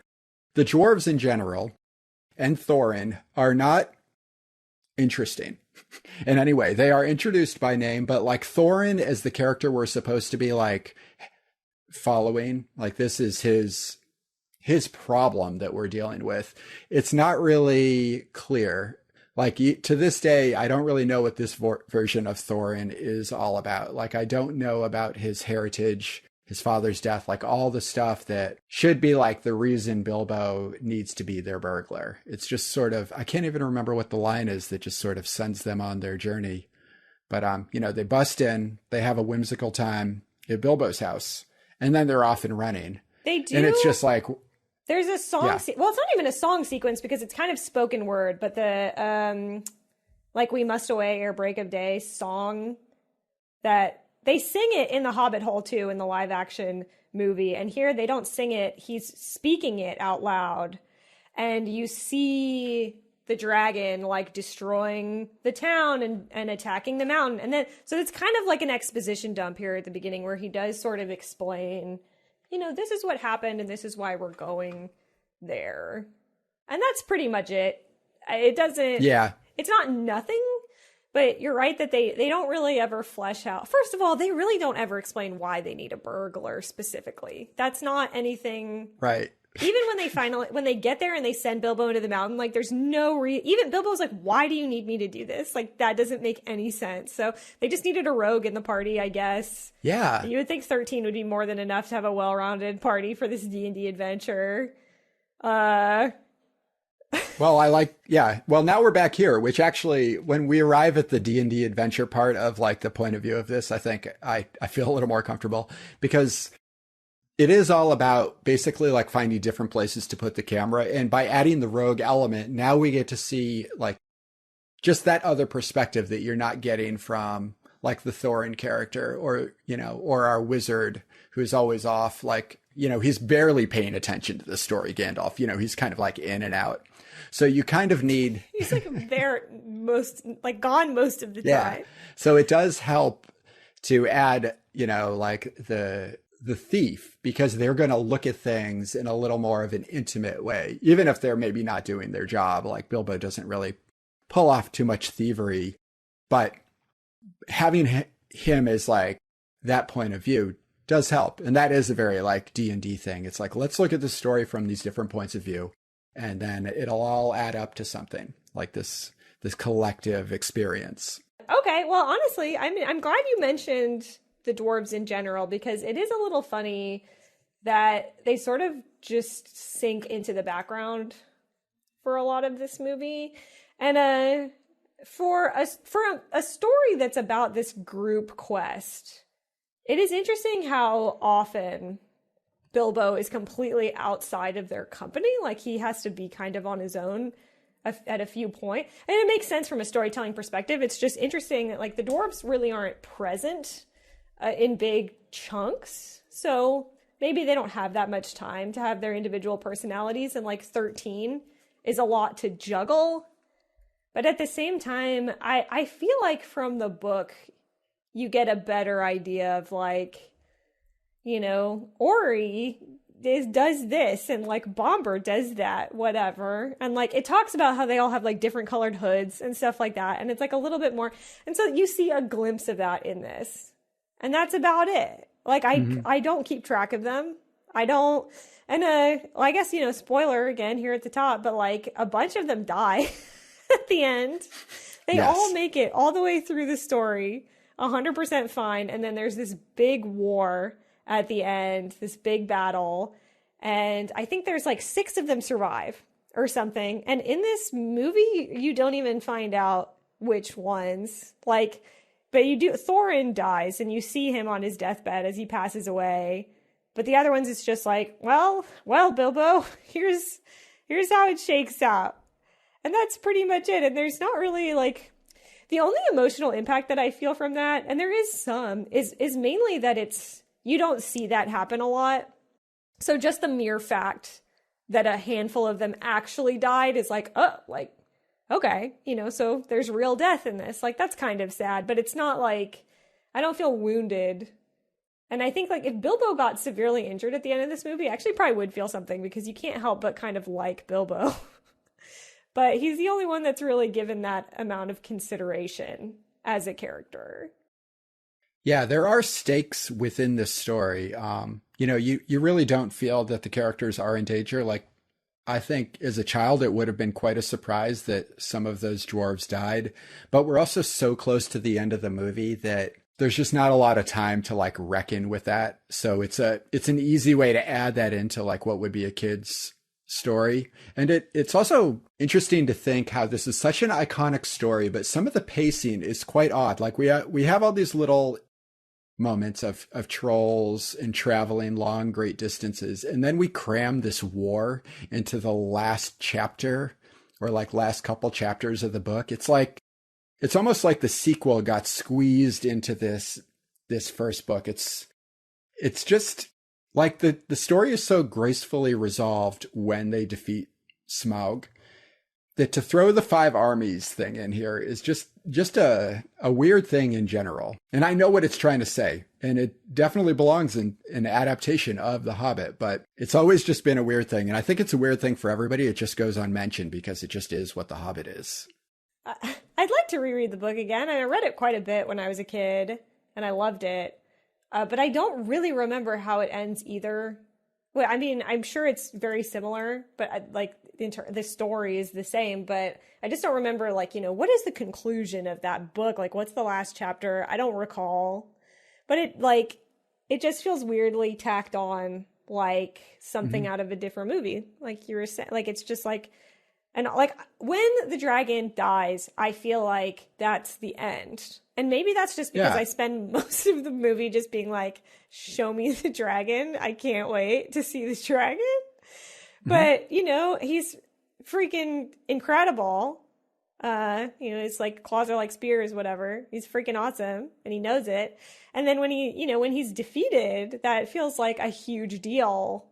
And then it just pivots into this other thing and it's almost like political. Like it's like here's the politics version of this. And I was like, wait, but this is supposed to be like a fun adventure movie, and now we're gonna have like a council of 5 and like people yelling at each other, and then like the eagles are coming and everything's happening, and I don't think you even really see the battle.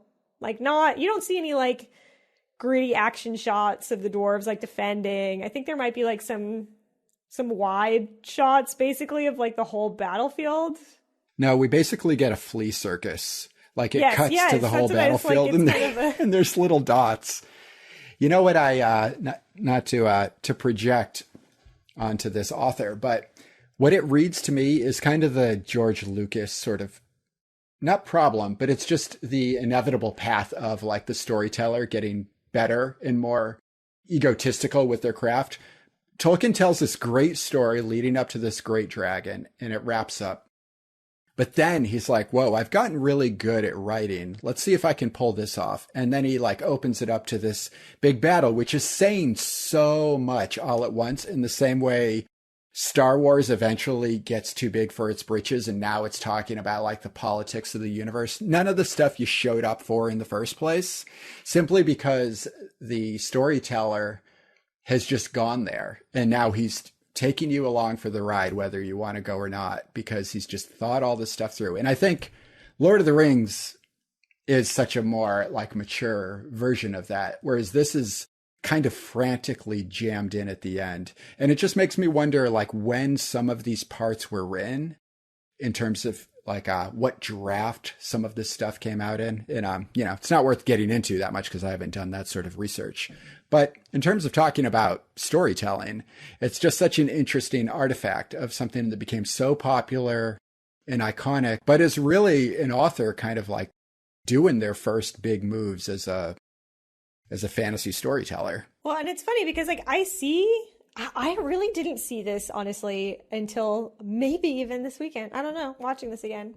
But I was always like, why is this in here? Like, why is this happening? And like now I feel kind of stupid because in hindsight it feels obvious. That's just, I don't think it's like implemented very well. But like the whole reason they have this like showdown at the end is like the dragon wasn't really like this. The dragons in Tolkien are just like greed embodied. Like they're not anything else, really. They're these like greed monsters in a way that other dragons honestly aren't, even the scary ones. And at the end, I guess it's kind of like we are kind of like that because like a lot of the people that show up want the money. Like the men want the money, the elves want the money, the goblins want the money. I don't remember why the eagles show up. I don't think they want the money. But everybody just wants the money now that the dragon is gone. And it's like, oh, okay. So you're actually saying something here now at the end. Yeah, I like that. After what is basic. And I think what makes it strange. And again, I really would like to reread the book because I can't remember how it comes off in the book. And I don't remember reacting to it in any particular way. And so maybe it does feel a little bit more naturally done in there. I don't quite recall, but I will say I remember in the book that Thorin is more of an actual character. And there's this artifact that is a little bit more of a focal point. That's like this giant gem, like the Arkenstone, that's like a significant family heirloom thing for Thorin. And there's this whole thing about that it becomes a lot more like thematically strong. Mm-hmm. At least in that way. And then in the cartoon, it's not. They don't have any of that. And because you don't really know Thorin as a character that well or care about, like you were talking about how we don't really know about his father or like any of his motivations or just like really anything about what he personally is about, that it makes it even weirder that like we spend a little time with him at the end, like he's on his deathbed after this fight. And so you're just kind of sitting there being like, why is any of this exactly happening? Like you could have just had Bilbo leave after this and it would have been done and like felt satisfying. So it feels weird, but it does like, yeah, we'll never know until we go back and like read the book, I guess, to see like, how did this feel like as written? But in the movie, it does feel just like, well, this is a weird, like kind of prologue to have where like more stuff is happening. Boy, we're doing a weird dance here because you explaining why it's weird. Also, suddenly now I feel like it's a lot more valid because you kind of explain that idea of, when the source of power leaves and like in that vacuum must enter something. And to me, that's a very modern style of storytelling that comes about with like journalism, especially like during wartime, of like how political forces like interact and engage. And I think it's just being where he was in history. Tolkien was like, well, if the dragon's gone, that's not where the story would end. This is not a fairy tale. Like I think he was, clearly trying to say something beyond than just entertaining his children before bed. So I think he just felt compelled to like answer that question, right? And that just has to become part of the story. And it makes so much sense. And I think it's kind of a newer approach to fantasy storytelling at the time that it's there. And even though it's a little clunky in the way that it gets there, or just in the space that it's allowed in the length of the book, like in the context of that whole story, it's really crammed in to like introduce 5 armies that are, races we're familiar with, but there was no like looming shadow of a 5-army war early on. There was the looming shadow of the dragon exclusively. But it does make sense that like he was so invested that he had to like resolve this thing that had to do with a bit of, adding like a modern kind of element to this template of storytelling. Yeah, I guess that what makes it stand out so much is that it's kind of this like hard pivot from a more traditional fantasy epic hero's journey storytelling thing, and then it goes to this like, and by the way, like this is how people are, and this is like the real world or whatever. And maybe it's like it feels a little weird just because, yeah, this was him kind of figuring things out. And so you touched on this earlier when you were talking about how, you know, authors of this time, and Tolkien included, are like, my work is not an allegory, like it's just a story, like whatever. And you read, and like, I believe people when they say that, it's just like obviously not accurate, you know, like maybe they just don't know. But yeah, you can't help it. If you grow up in wartime, it's probably, there's going to have some impact on like the stories that you tell. And it's like really transparent to me that it had a big impact on the stories that Tolkien was telling. And so maybe this one in The Hobbit and the inclusion of that at the end is a little sort of like, I'm working that out. Even if I don't actually know that I'm not consciously aware of that that's what's happening, but I'm telling the story and I get to the end. And as I'm telling the story, I'm kind of evolving. And now I feel compelled to include things that are like, I'm pulling on themes, you know? So maybe you start out as a storyteller and you're following these models of these classic stories that you grew up with. And then the longer you think about it and the more you want to tell a story, the more you have to dig deeper for stuff. And so maybe you don't realize that you're getting into things that are real and like happening to you or like happening in your life. You're just like, well, I'm just going to think about this more and like pull out whatever I can think of. And then it comes out like this. And that's why you get a hint of like kind of like disillusionment, like wartime disillusionment, and like the nature of people, I guess is like what I would describe this as. And then like by the time you're doing The Lord of the Rings, he's like so immersed in that and like really deep down in the storytelling situation that it's sort of like throughout includes all of that stuff. Yeah, like he's got the courage to, like you said, dig a little deeper and expose yourself, which is like kind of the truth of whenever you set out to tell a story. Like you can cloak yourself in, you know, the guise of the style of story you're trying to tell, and people will give you credit simply for that at first. But if it becomes clear you're not revealing something about yourself through your work, people are going to lose interest because they want more information than what they've seen before, or just the flavor of the stuff they like. And I guess that's why Tolkien holds up, because he's so clearly like, you know, getting at something he really thinks about, and which is like just sort of like the economics and politics of a whole world. And he was able to, you know, he was just smart enough to be able to juggle all those pieces. So I guess there is something kind of magical and important going on in that last little bit of this book that leads us where we go next, which is cool. But we should jump back into some of these smaller little special moments. I don't know. I mean, I want to go right to Riddle in the Dark, because this is one of maybe my favorite storytelling scenes. Oh, yeah. Of all time. Now, this version of Gollum. Sorry, just lost that name for a minute.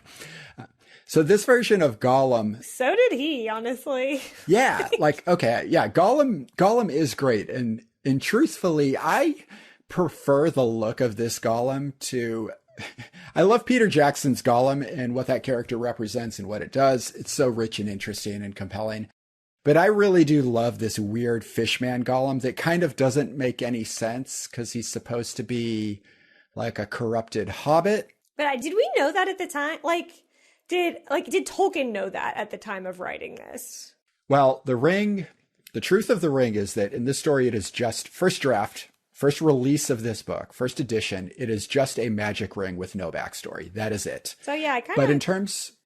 No, go ahead. Sorry. Yeah. Just totally interrupted. But in terms of Gollum, because his story becomes bound to the Ring of Power, I would say probably this version of Gollum is similarly just simple. So I guess you're right. Now we're opening a can of worms, because I find the whole conversation around the ring and like the telling of that story to be very interesting. It's an interesting choice to make this the Gollum, because I actually haven't seen the Lord of the Rings we're going to watch for next week in forever. So I have no idea if Gollum even appears in that story. I don't think he does, but yeah, I don't recall either. Okay. Because I actually don't think you could have him in that story, because the way they do Gollum here is that he's just this creature that lives underground, and he has this birthday present that Bilbo steals away from him. The end. There is no bigger story to tell, because if you were going to, you'd have to make Gollum have that backstory a little built into his character design. He would have to feel more like the Peter Jackson Gollum, which is weird because the end of this movie has Gandalf alluding to the fact that this rings true or whatever. God, it's so, he said rings true. He winks at him. He winks at him. The audacity. And then at the end of the book, he's like, don't worry, Bilbo, your adventure's not quite over. It turns out you have the worst ring of all time, but I'm just going to leave it there and come back for a sequel because we're making a sequel. You can count on that. Like, he even says something like, this ring is going to matter, like, to family members of yours that haven't even been born yet. I'm like, that's fucked up that you even know that. Yeah, and if you do know it, why don't you do something about it instead of waiting 60 years? But anyway. Please advise. Back to the origin of all this, like the riddle in the dark scene. I think this scene is great because I think it plays out really well. I love the game, but also the fact that this scene is kind of like the epicenter of just mass world building in all types of stories. I feel like it all comes back to what this scene becomes, not yet, but what it becomes when Tolkien goes back and says, oh, wait, this was actually a special ring.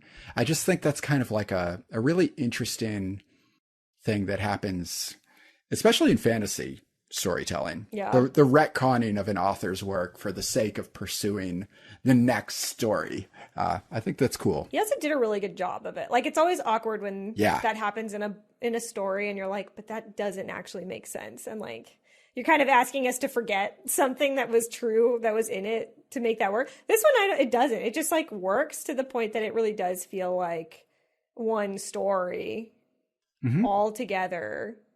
And it just was like very strong and it's very thoughtfully done. And I like this. That wasn't what I was thinking about when we were like, oh, let's talk about this scene. But I like it a lot because No, it's great. Because like this was, as I mentioned earlier, like my first Lord of the Rings thing that was ever a part of my life.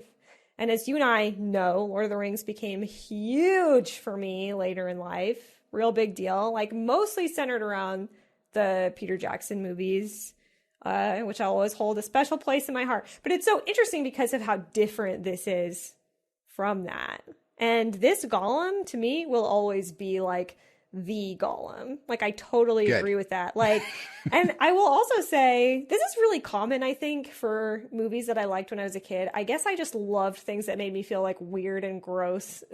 Like things that really freaked me out. I, for some reason, like have the fondest memories of, and would watch them over and over anyway. But like this Gollum, there's a couple sections where he's like screaming about one thing or another, and it scared me to death as a kid.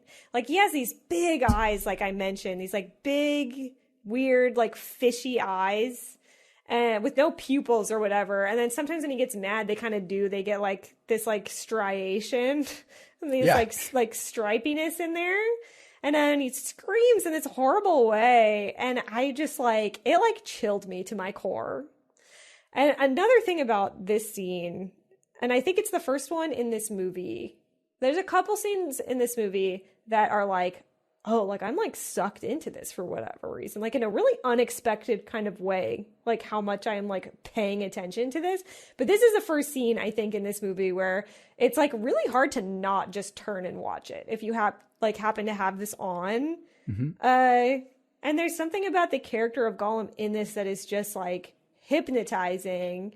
And then the riddle thing, it's all just like so creepy and atmospheric. And like this Gollum really transparently wants to just kill and eat Bilbo. Yeah. Like in a way that you don't really see Gollum do in other stuff. I don't remember any other iterations of the scene in other movies. So I don't really But there it is. If I don't really remember them, maybe they weren't super memorable.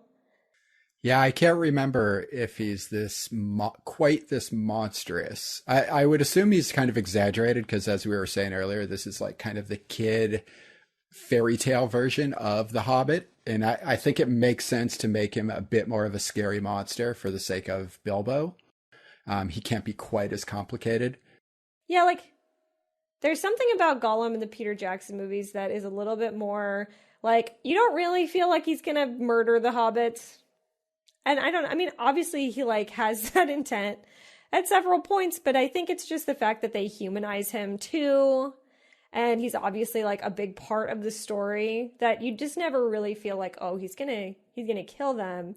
But in this one, There's not the weight attached to his character because he's just like, he's a monster in the dark. Like there's no further association. There's no expectation from the audience that he's going to show up again or be important. He's just a threat.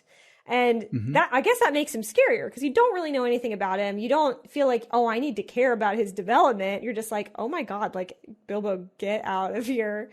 And when he leaves, he walks away from Bilbo at a point, basically because he's like, I'm going to go get my ring and I'm going to ice Bilbo. Like I'm going to kill and eat this guy and like not let him escape. And it is like horrifying to me. Like nothing happens. You don't see anything. But like I remember feeling this like dread at this point when I was watching this as a kid. And I think it's because it's like this is like murder, like the contemplation of murder.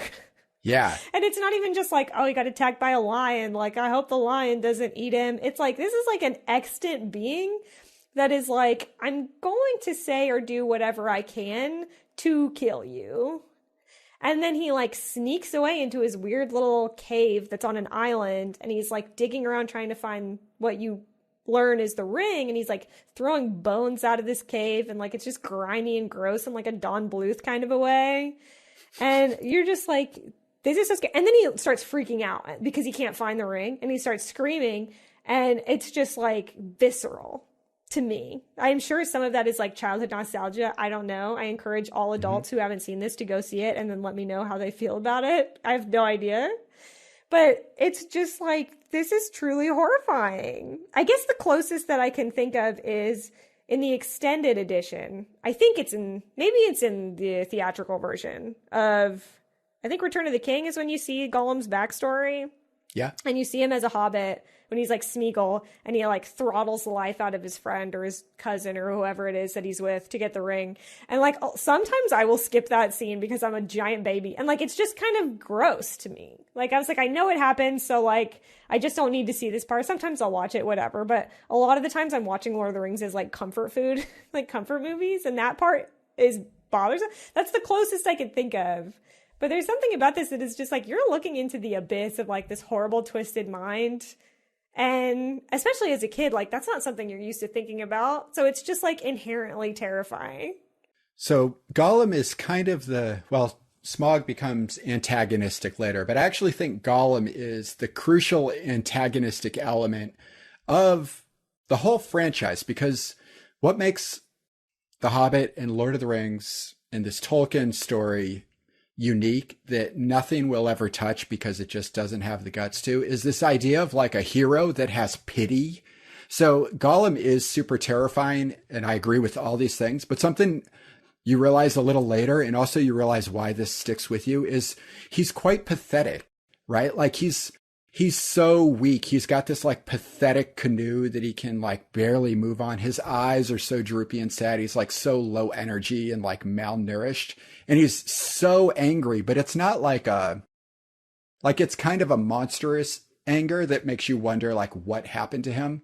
But also it's just him responding to like these simple things of like, I had a thing I liked and now it's gone. And now I'm uncontrollably mad. Like they're familiar angers and fears that just make him like so much more interesting. And when Bilbo pities him enough to not hurt him, and then Frodo does the same thing, and like Gandalf time and time again will point out this idea that like Gollum has a bigger role to play in this story. And the fact that he wasn't killed is what's going to save us all. Like stories don't ever give their hero that note.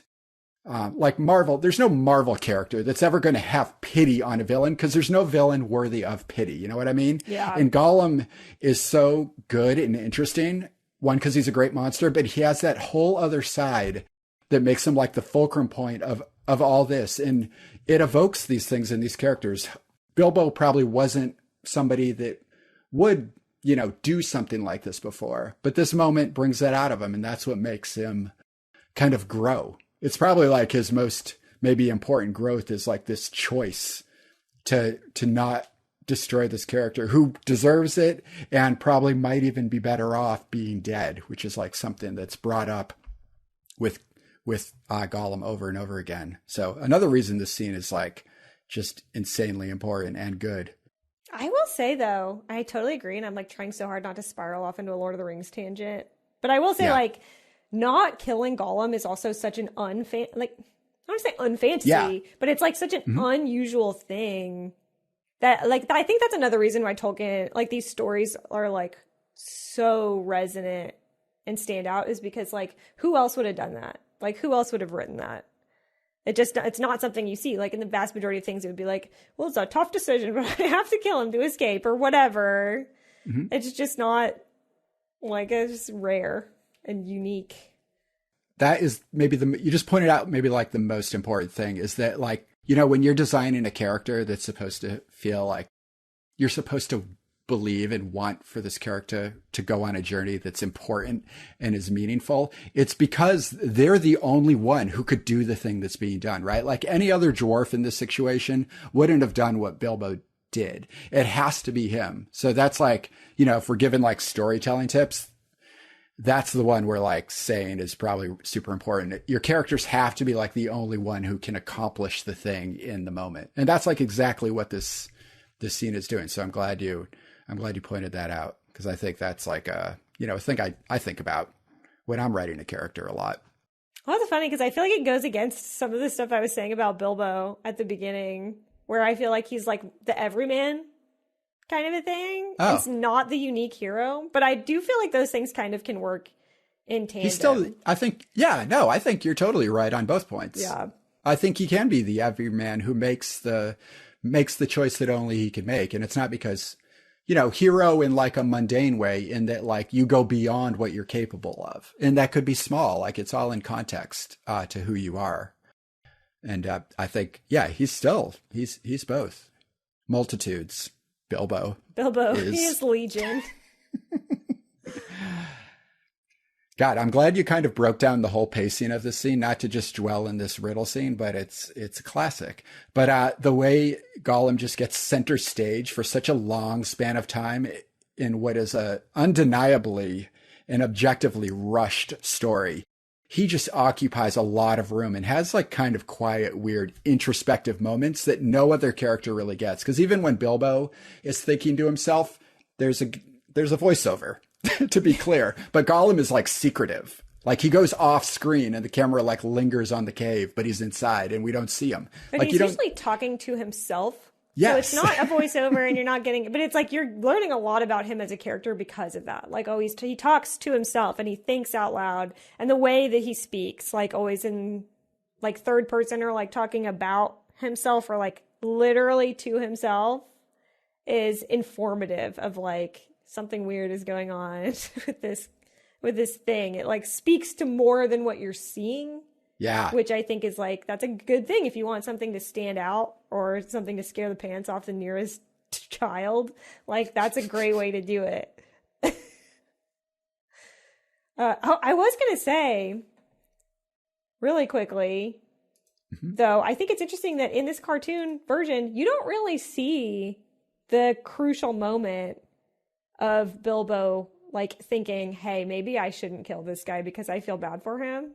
He just like pieces out at the end, which is just, it's interesting because this scene is still really impactful. It feels like they actually gave it like the care that it warranted, but it's interesting that they sort of leave that part out. And it's just, and I guess that's why this movie kind of treats the obstacles as just that, as like tiers in a quest, like that you need to eventually overcome, like hurdles. and still doesn't manage to quite give it enough emotional resonance. I was just going to say that it's kind of a shame, right? Like when you think of being able to have the opportunity, I'm just jumping out of the movie here for a second, but like being able to have the opportunity to adapt like a beloved piece of fiction and having the money and resources to like tell a great story, to not make the choice to express these things that were so important to the author and are just important. It's like, you know, these are moments in your life, like you encounter something that's challenging to you. Like, how do you deal with it? Like to not give this scene that extra little bit of juice that's going to make it more meaningful than just a hurdle along an adventure. Just kind of, it's just sort of a shame is the only way to say it. Especially when you're like, we'll put this in a movie theater and we're definitely making the, you know, the follow-up story. Like you have this giant vision of this project, but like, I mean, don't you want to convey the things to kids watching it that you think are important, like to loving the story in the first place? Like, I feel like that's not what ever, you know, I mean, sometimes people read a book and parts just go over their head or it just doesn't stand out to them for whatever reason. And I feel like maybe it's like the TV heritage of Rankin and Bass inherently makes it a little bit hard. And I don't really know what the state of television was like in the 70s or the 80s, because I was not extant at the time. But I wonder, like the episodic nature almost makes it like it doesn't click with that. And I'm thinking, like, I thought about this with Flight of Dragons too, because I thought it had that same problem. But like, it always makes me think of Thundercats, which is a great example from the same studio and the same people. That is like nothing in that show matters. It doesn't, you know, yeah, like, and it's about. And I loved watching the Thundercats when I was a kid. I don't have like emotional growth moments attached to it, but it's like, it's a certain type of entertainment that is shallow in that way. And I think it's just like, that's what you're going to get even if you're adapting like this much beloved emotional story, like bits and pieces of the heart of the Hobbit will show up in this, but also bits and pieces of the heart of Rankin and Bass and Topcraft is going to show up in this too. And mashing those things up, you're going to lose some of that emotional stuff because that's like not the type of story that they're used to telling. They're used to telling like TV episodic things. Although, and I think Thundercats came later than this, but they obviously had like a long, what do you call it? I don't catalog of stuff that they've made, like different series that they've made. And it just feels like a little bit, they're too much in that world to really dig deep enough to get quite all the way there. Yeah, you're doing a great job of getting us back on the road of like the positive vibes about some of this, because that's like that was a very graceful way to like take me off the like these guys are making meaningless drivel path that I was on. So thank you. It's not. I don't even think that that's true. Really, I mean, I didn't feel like no, I'm not. Yeah. So something that I do love about what they're doing here is I kind of mentioned it in the first half, but like some of the iconography, they're really locking in your brain with this. The introduction of the swords. And since you're talking about Thundercats does the same sort of thing with its iconic sword, where you hear that shing, and it almost sounds like it's the exact same sound effect. The sword, like Bilbo's sword Sting, gets moments unto itself where we get this surreal like shot. I guess he's in invisible mode, but the sword is like flying around on its own and it's leaving like a light streak and it's centering itself so you can just get a really great look at the hilt of it. I appreciate that with this, and especially if you're trying to like connect with kids, you're like, show us the artifacts, like let us look at that map and like show us the runes, show us the night letters or the moon letters. What do you call them? Oh yeah, I think they're runes. I don't know. Yeah, the moon letter runes, whatever. Can we quickly, while you mention that, talk about how great Elrond's crown is? Yeah, it's glistening. It's like starry, like it's just, there's no like band per se, but just like these giant glowing stars that are just like absolutely fantastic. Sometimes really the design in this movie honestly kind of crushes it. No, for sure. Yeah. So great. I would put this in whatever the category that we put the lightning effect from Rats of Nim, like this sort of illustrated special effects that need to be done because there is no other way. This falls in that category for me too. It's just so iconic. And we even do get a little bit of lightning. When is it? Oh, like when Gandalf rains down like lightning from his sword on the goblins in the cave when it's all blue. Yes, I was gonna bring that up because it's freaking great. It's like very graphic, not like graphic as in violent, but graphic as in like design. But it is like this wonderful, like radiating star shape. And then, like the sword is like slashing around. And what is it, like Orcris the Goblin Cleaver? Yeah, I didn't know that. Yeah. I had no idea what it was called.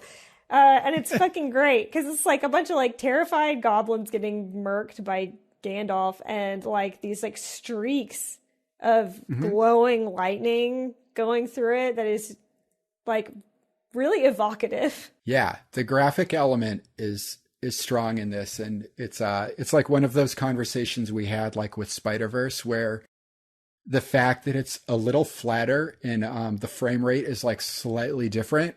Some of these images just really get a chance to settle in your mind, and this one is doing that just because of the practicality of the time.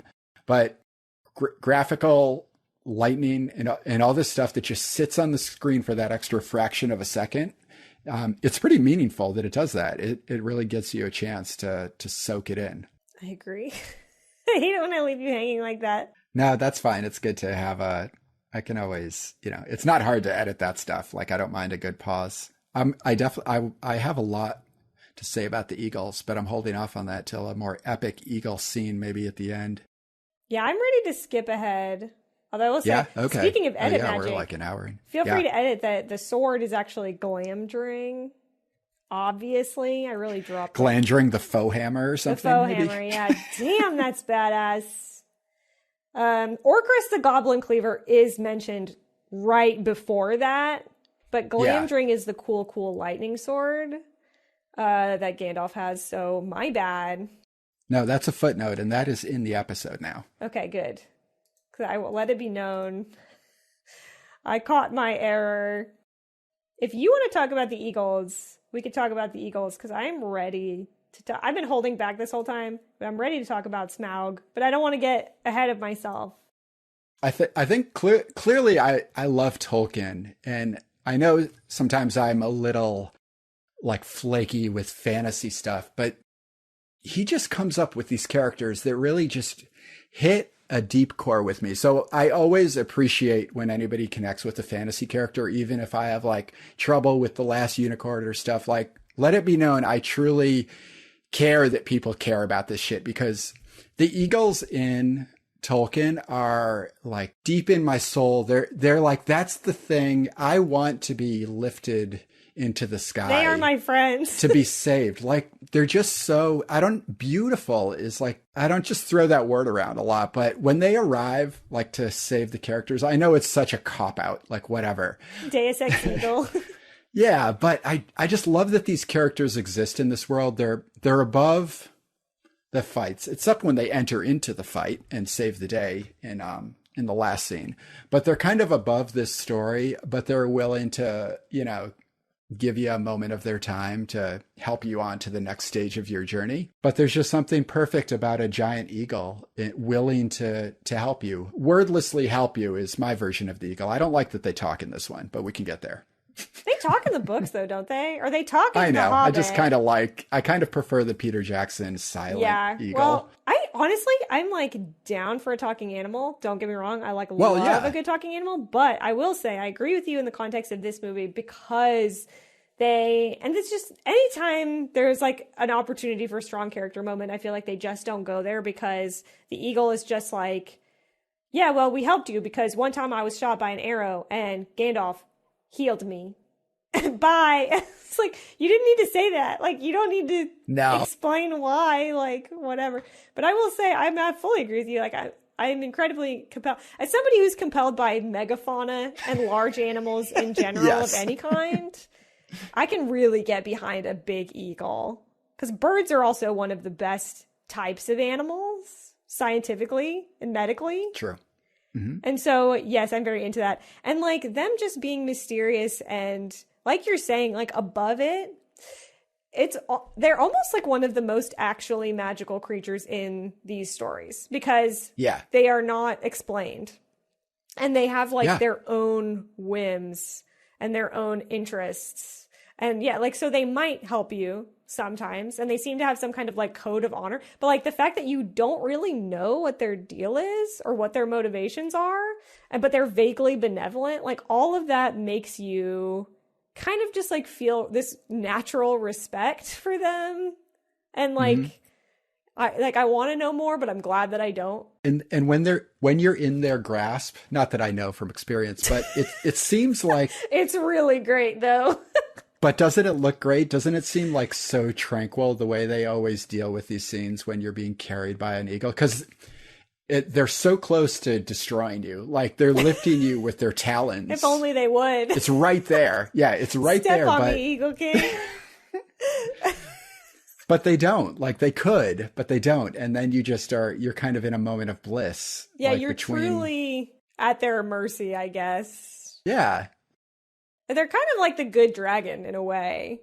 Yeah, exactly. Like they're good. You're not worried, but I mean, I think that's why they're like this Tolkien's voice always wants you to like recall the nature of the real world, even though he's like injecting it with all this fantastical stuff. He wants you to know that the world is real and you should appreciate it and you should go outside and look at it and think about all that it has been and all that will be. Like, there's an environmental message within all this to some degree. And for some reason, the eagles kind of represent that aspect of what he wants to say. It's like, look at how beautiful things are. And it's like, but also know that it could destroy you if it needed to.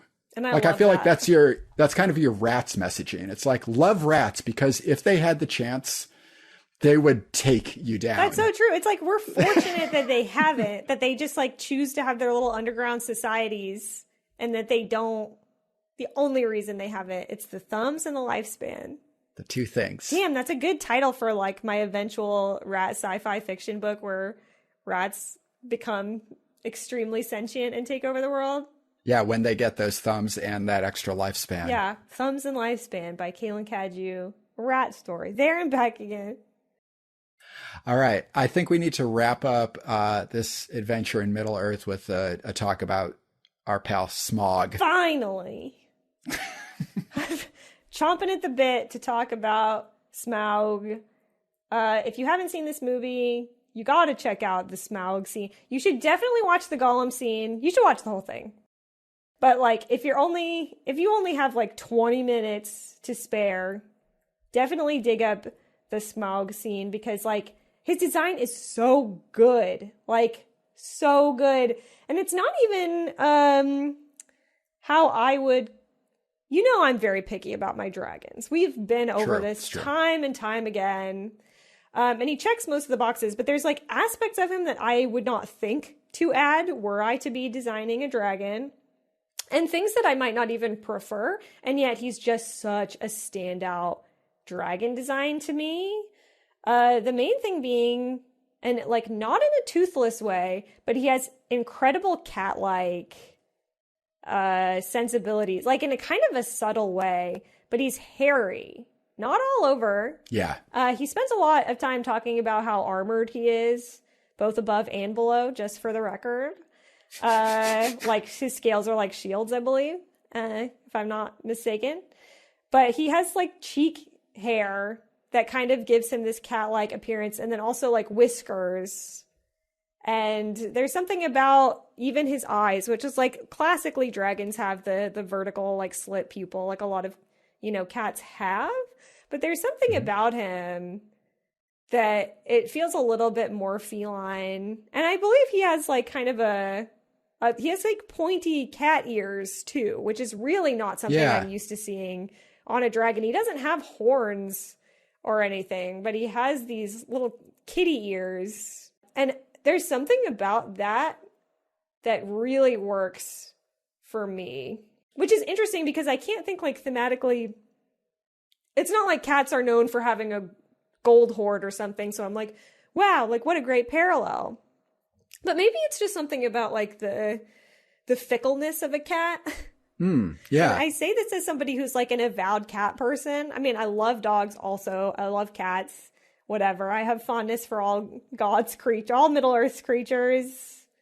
But it's just like a chaotic energy that cats have that is perfect for a dragon, where he's sort of languid, and like Bilbo is in here and he has his ring on. And as soon as he steps into the room that Smaug is in, Smaug is like, hi, I can tell that you're here. I can smell you. And I can feel that you're in here. So like, what do you want? Like, you going to try to take my treasure, scrub? And, you know, Bilbo actually plays this is another great scene, because Bilbo is just being sassy, which is not something you've seen from him before.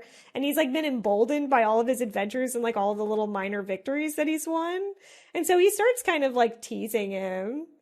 And it's just like Smaug is willing to play along. I think that's what's so funny, is that he's even like, oh, I figured out where you're from. Like, you're one of the lake men from the lake town. Like, I am going to kill all of you for having the audacity to come in here. But I'm also still going to just kind of like chat with you until maybe I know exactly where you are. And then I'm going to like stomp you into the dust.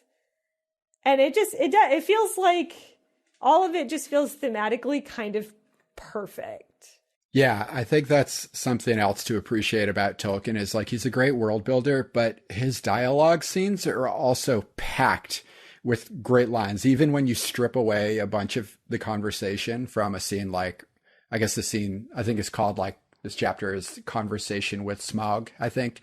And there's a great illustration that this version of Smaug is riffing off of, a big red, cat-eared, a lot cuter drawing from Tolkien himself. But they're just, whenever two characters talk, especially when they're so different, like, you know, Bilbo and a dragon or Bilbo and Gollum, it just radiates with energy. Like all that. Yeah. My armor is like tenfold shields. My teeth are swords. My claws, spears. The shock of my tail, a thunderbolt. My wings, a hurricane.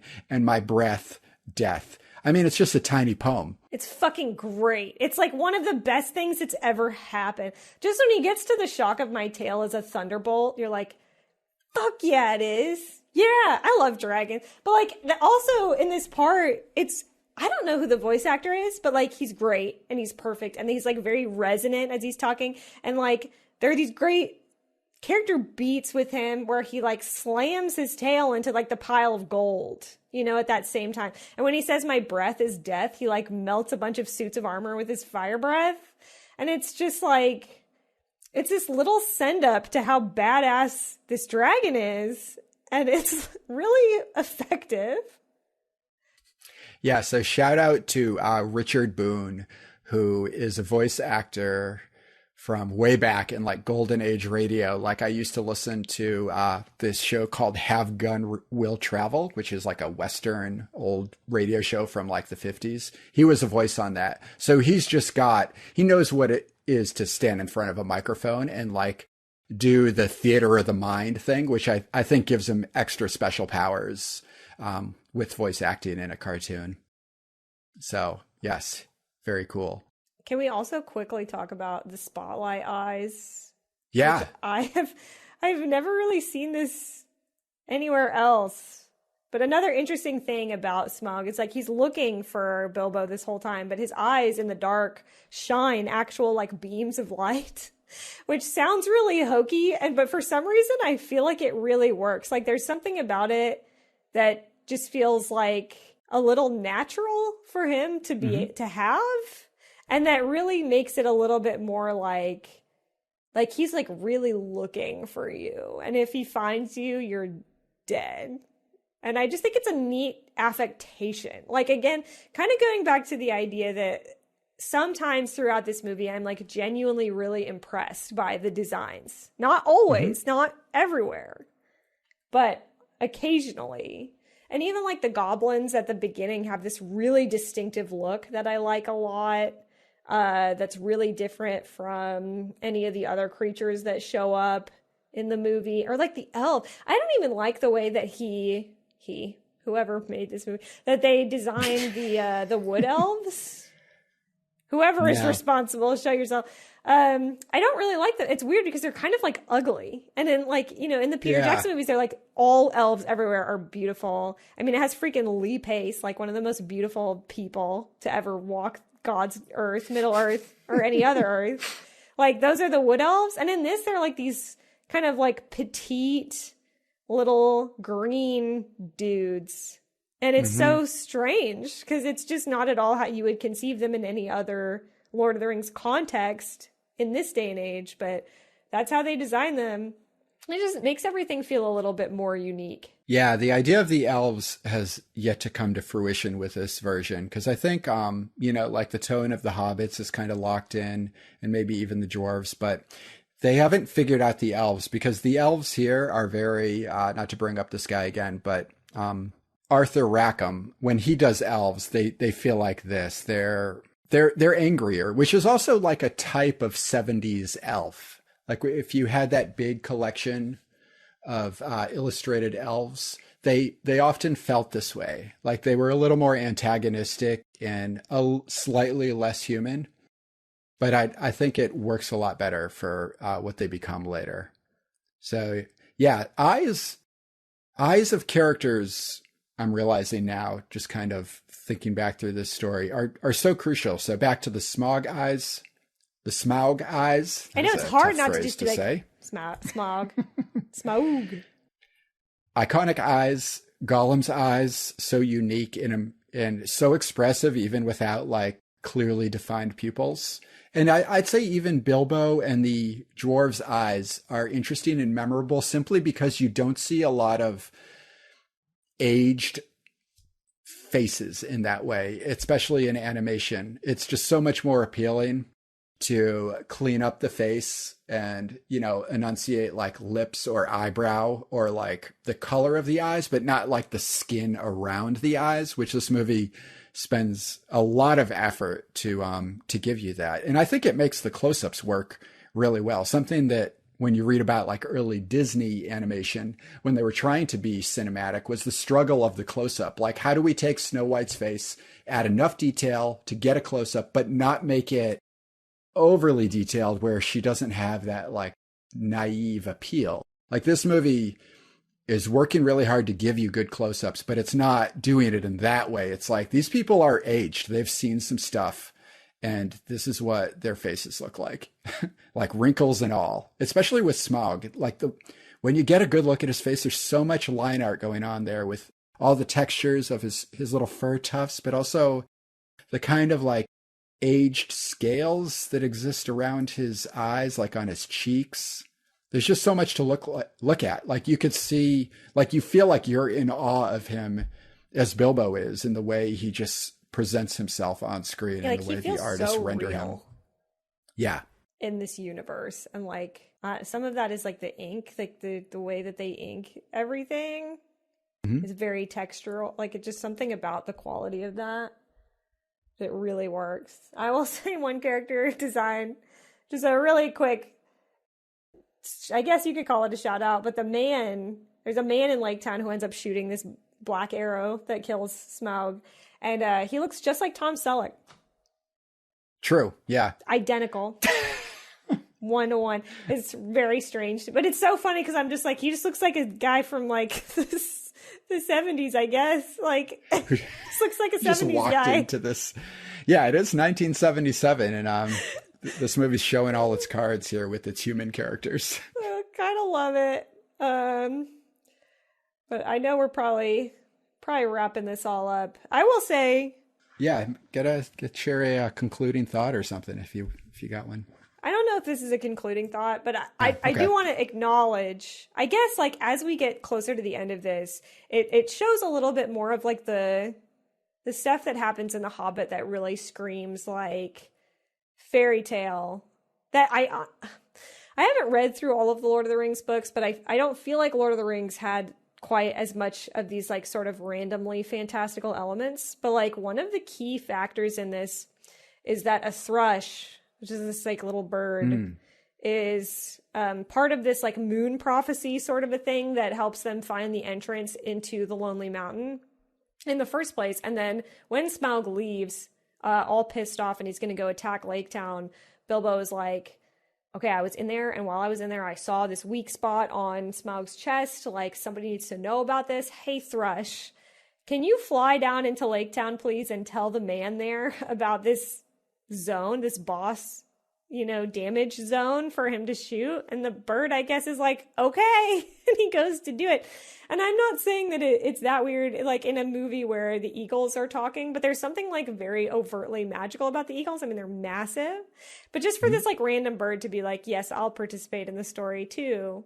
And then to just go and be like, hey man, like there's blah, blah, blah. You don't actually hear it speaking, but it tells the man. And then in the same vein, he just is an archer, and he takes out this arrow, and he's like, Black Arrow, you've never failed me before. Yeah, you have always flown true. Let this be the same. And he just shoots it, and it goes like, it just plunges into Smaug's chest, and he dies. But it's just one of those things that it's like, what is this arrow? Like, you're just going to whip out this arrow that you found in like a Zelda dungeon 10 years ago or something, and you've just had it this whole time? Like, no explanation for what. Is it magic? Like, where'd it come from? No acknowledgement of any kind. It's just stuff like that that's kind of interesting. It's very just like, okay, he needs to shoot the dragon with the magic arrow. Like, next scene. Right. It's like one of those things that I think Tolkien does a beautiful job of adding levity to things that are otherwise just simply old objects. But I think it's because he truly believes just the passage of time gives things a magical quality, which I guess is true. I mean, we're talking about this old ass animation at these like deep emotional levels simply because it is old. So, I mean, like in that way, that black arrow makes total sense. It's like he talks about it like it's a family heirloom or something, right? It's been like passed down, and therefore it will fly true because we are in a story, and how else can a story end but having the thing I believe in achieve the goal of the story? Like it's just all, it's satisfying, I guess is the only way. Yeah, but I never questioned it until now, kind of, and I was like, wait, like where did this come from? Like, what is the deal here? Yeah, the curse of the podcast over talking something that should otherwise just be left unsaid. I get it. I think it's worth pointing that stuff out though, just because it's part of like a story can maybe speak for itself, and then maybe there's like, it's one of those things where the world needs to reinforce itself in certain ways, and then if things don't, it's weird, or if they, I don't know, and that's why it just like stands out as like this weird, like this is what kills the dragon. The Hobbit doesn't do it. The dwarves don't do it. This other like unrelated chain of events that couldn't even happen except for we happen to have like a speaking thrush available to like telephone down to the guy. And it's just it interesting. I'm not like accusing that of being bad storytelling in any way. It's just interesting because it's more of like, that is not how anything in the Lord of the Rings would have ended. That is not how any of those books would have ended exactly, because it was a lot more like, there's a lot more emotion, I think, wrapped up in like the journey of the characters. And it was a lot more of like, this is a true epic. And The Hobbit is a little bit more scaled back and a little bit more like a familiar quest type story. We can all like, you know, if you're being told a fairy tale, you don't question. Yeah. Like, well, where did the witch like learn her power? Like, she's just a bad witch, you know? And it has a little bit of that. No, totally agreed. I don't think the thrush should come in at such an important moment.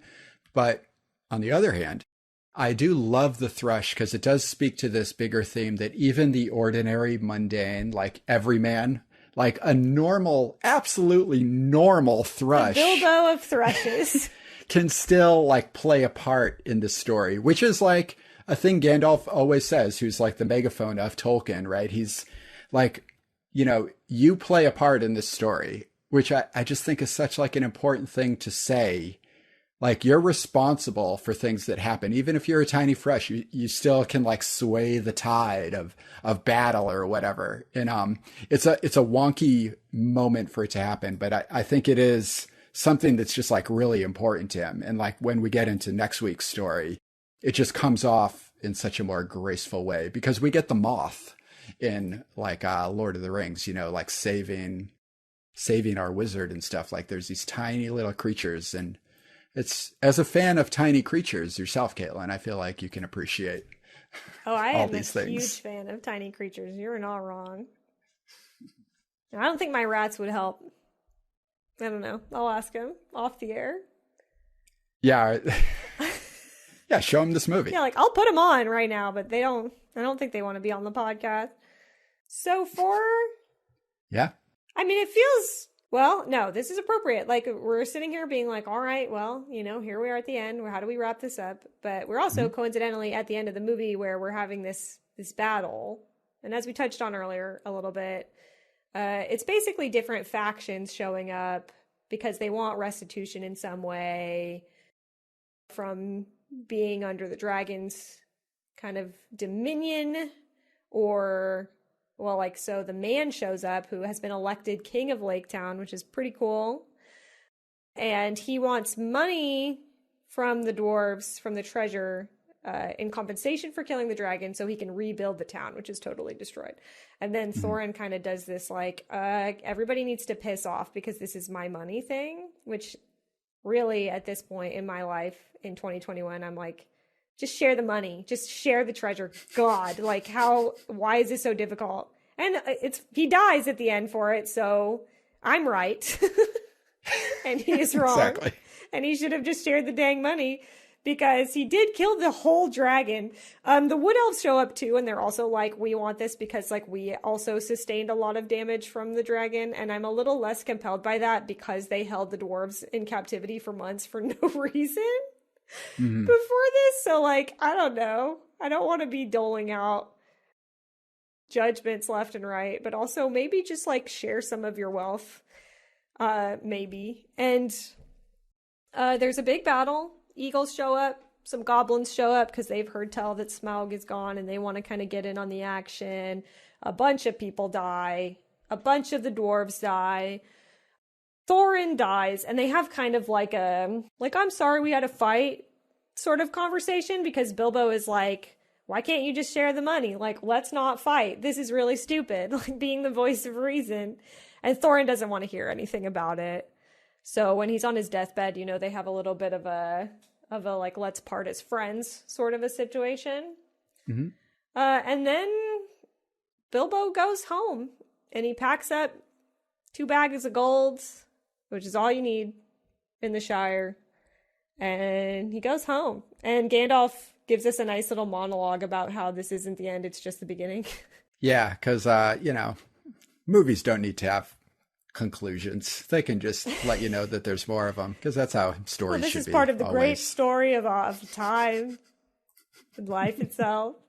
Maybe that should be the end of this podcast. That's the concluding thought is, this isn't the end. Well, it's just the beginning. And it's not. Join us next week as we discuss. Honestly, though, that's good. I'm going to say that again when we record the outro. Yeah. It's going to be exactly the same. But you have to include it in the podcast, which is back to back, really reinforcing the cyclical nature of stories, endings, beginnings, etc.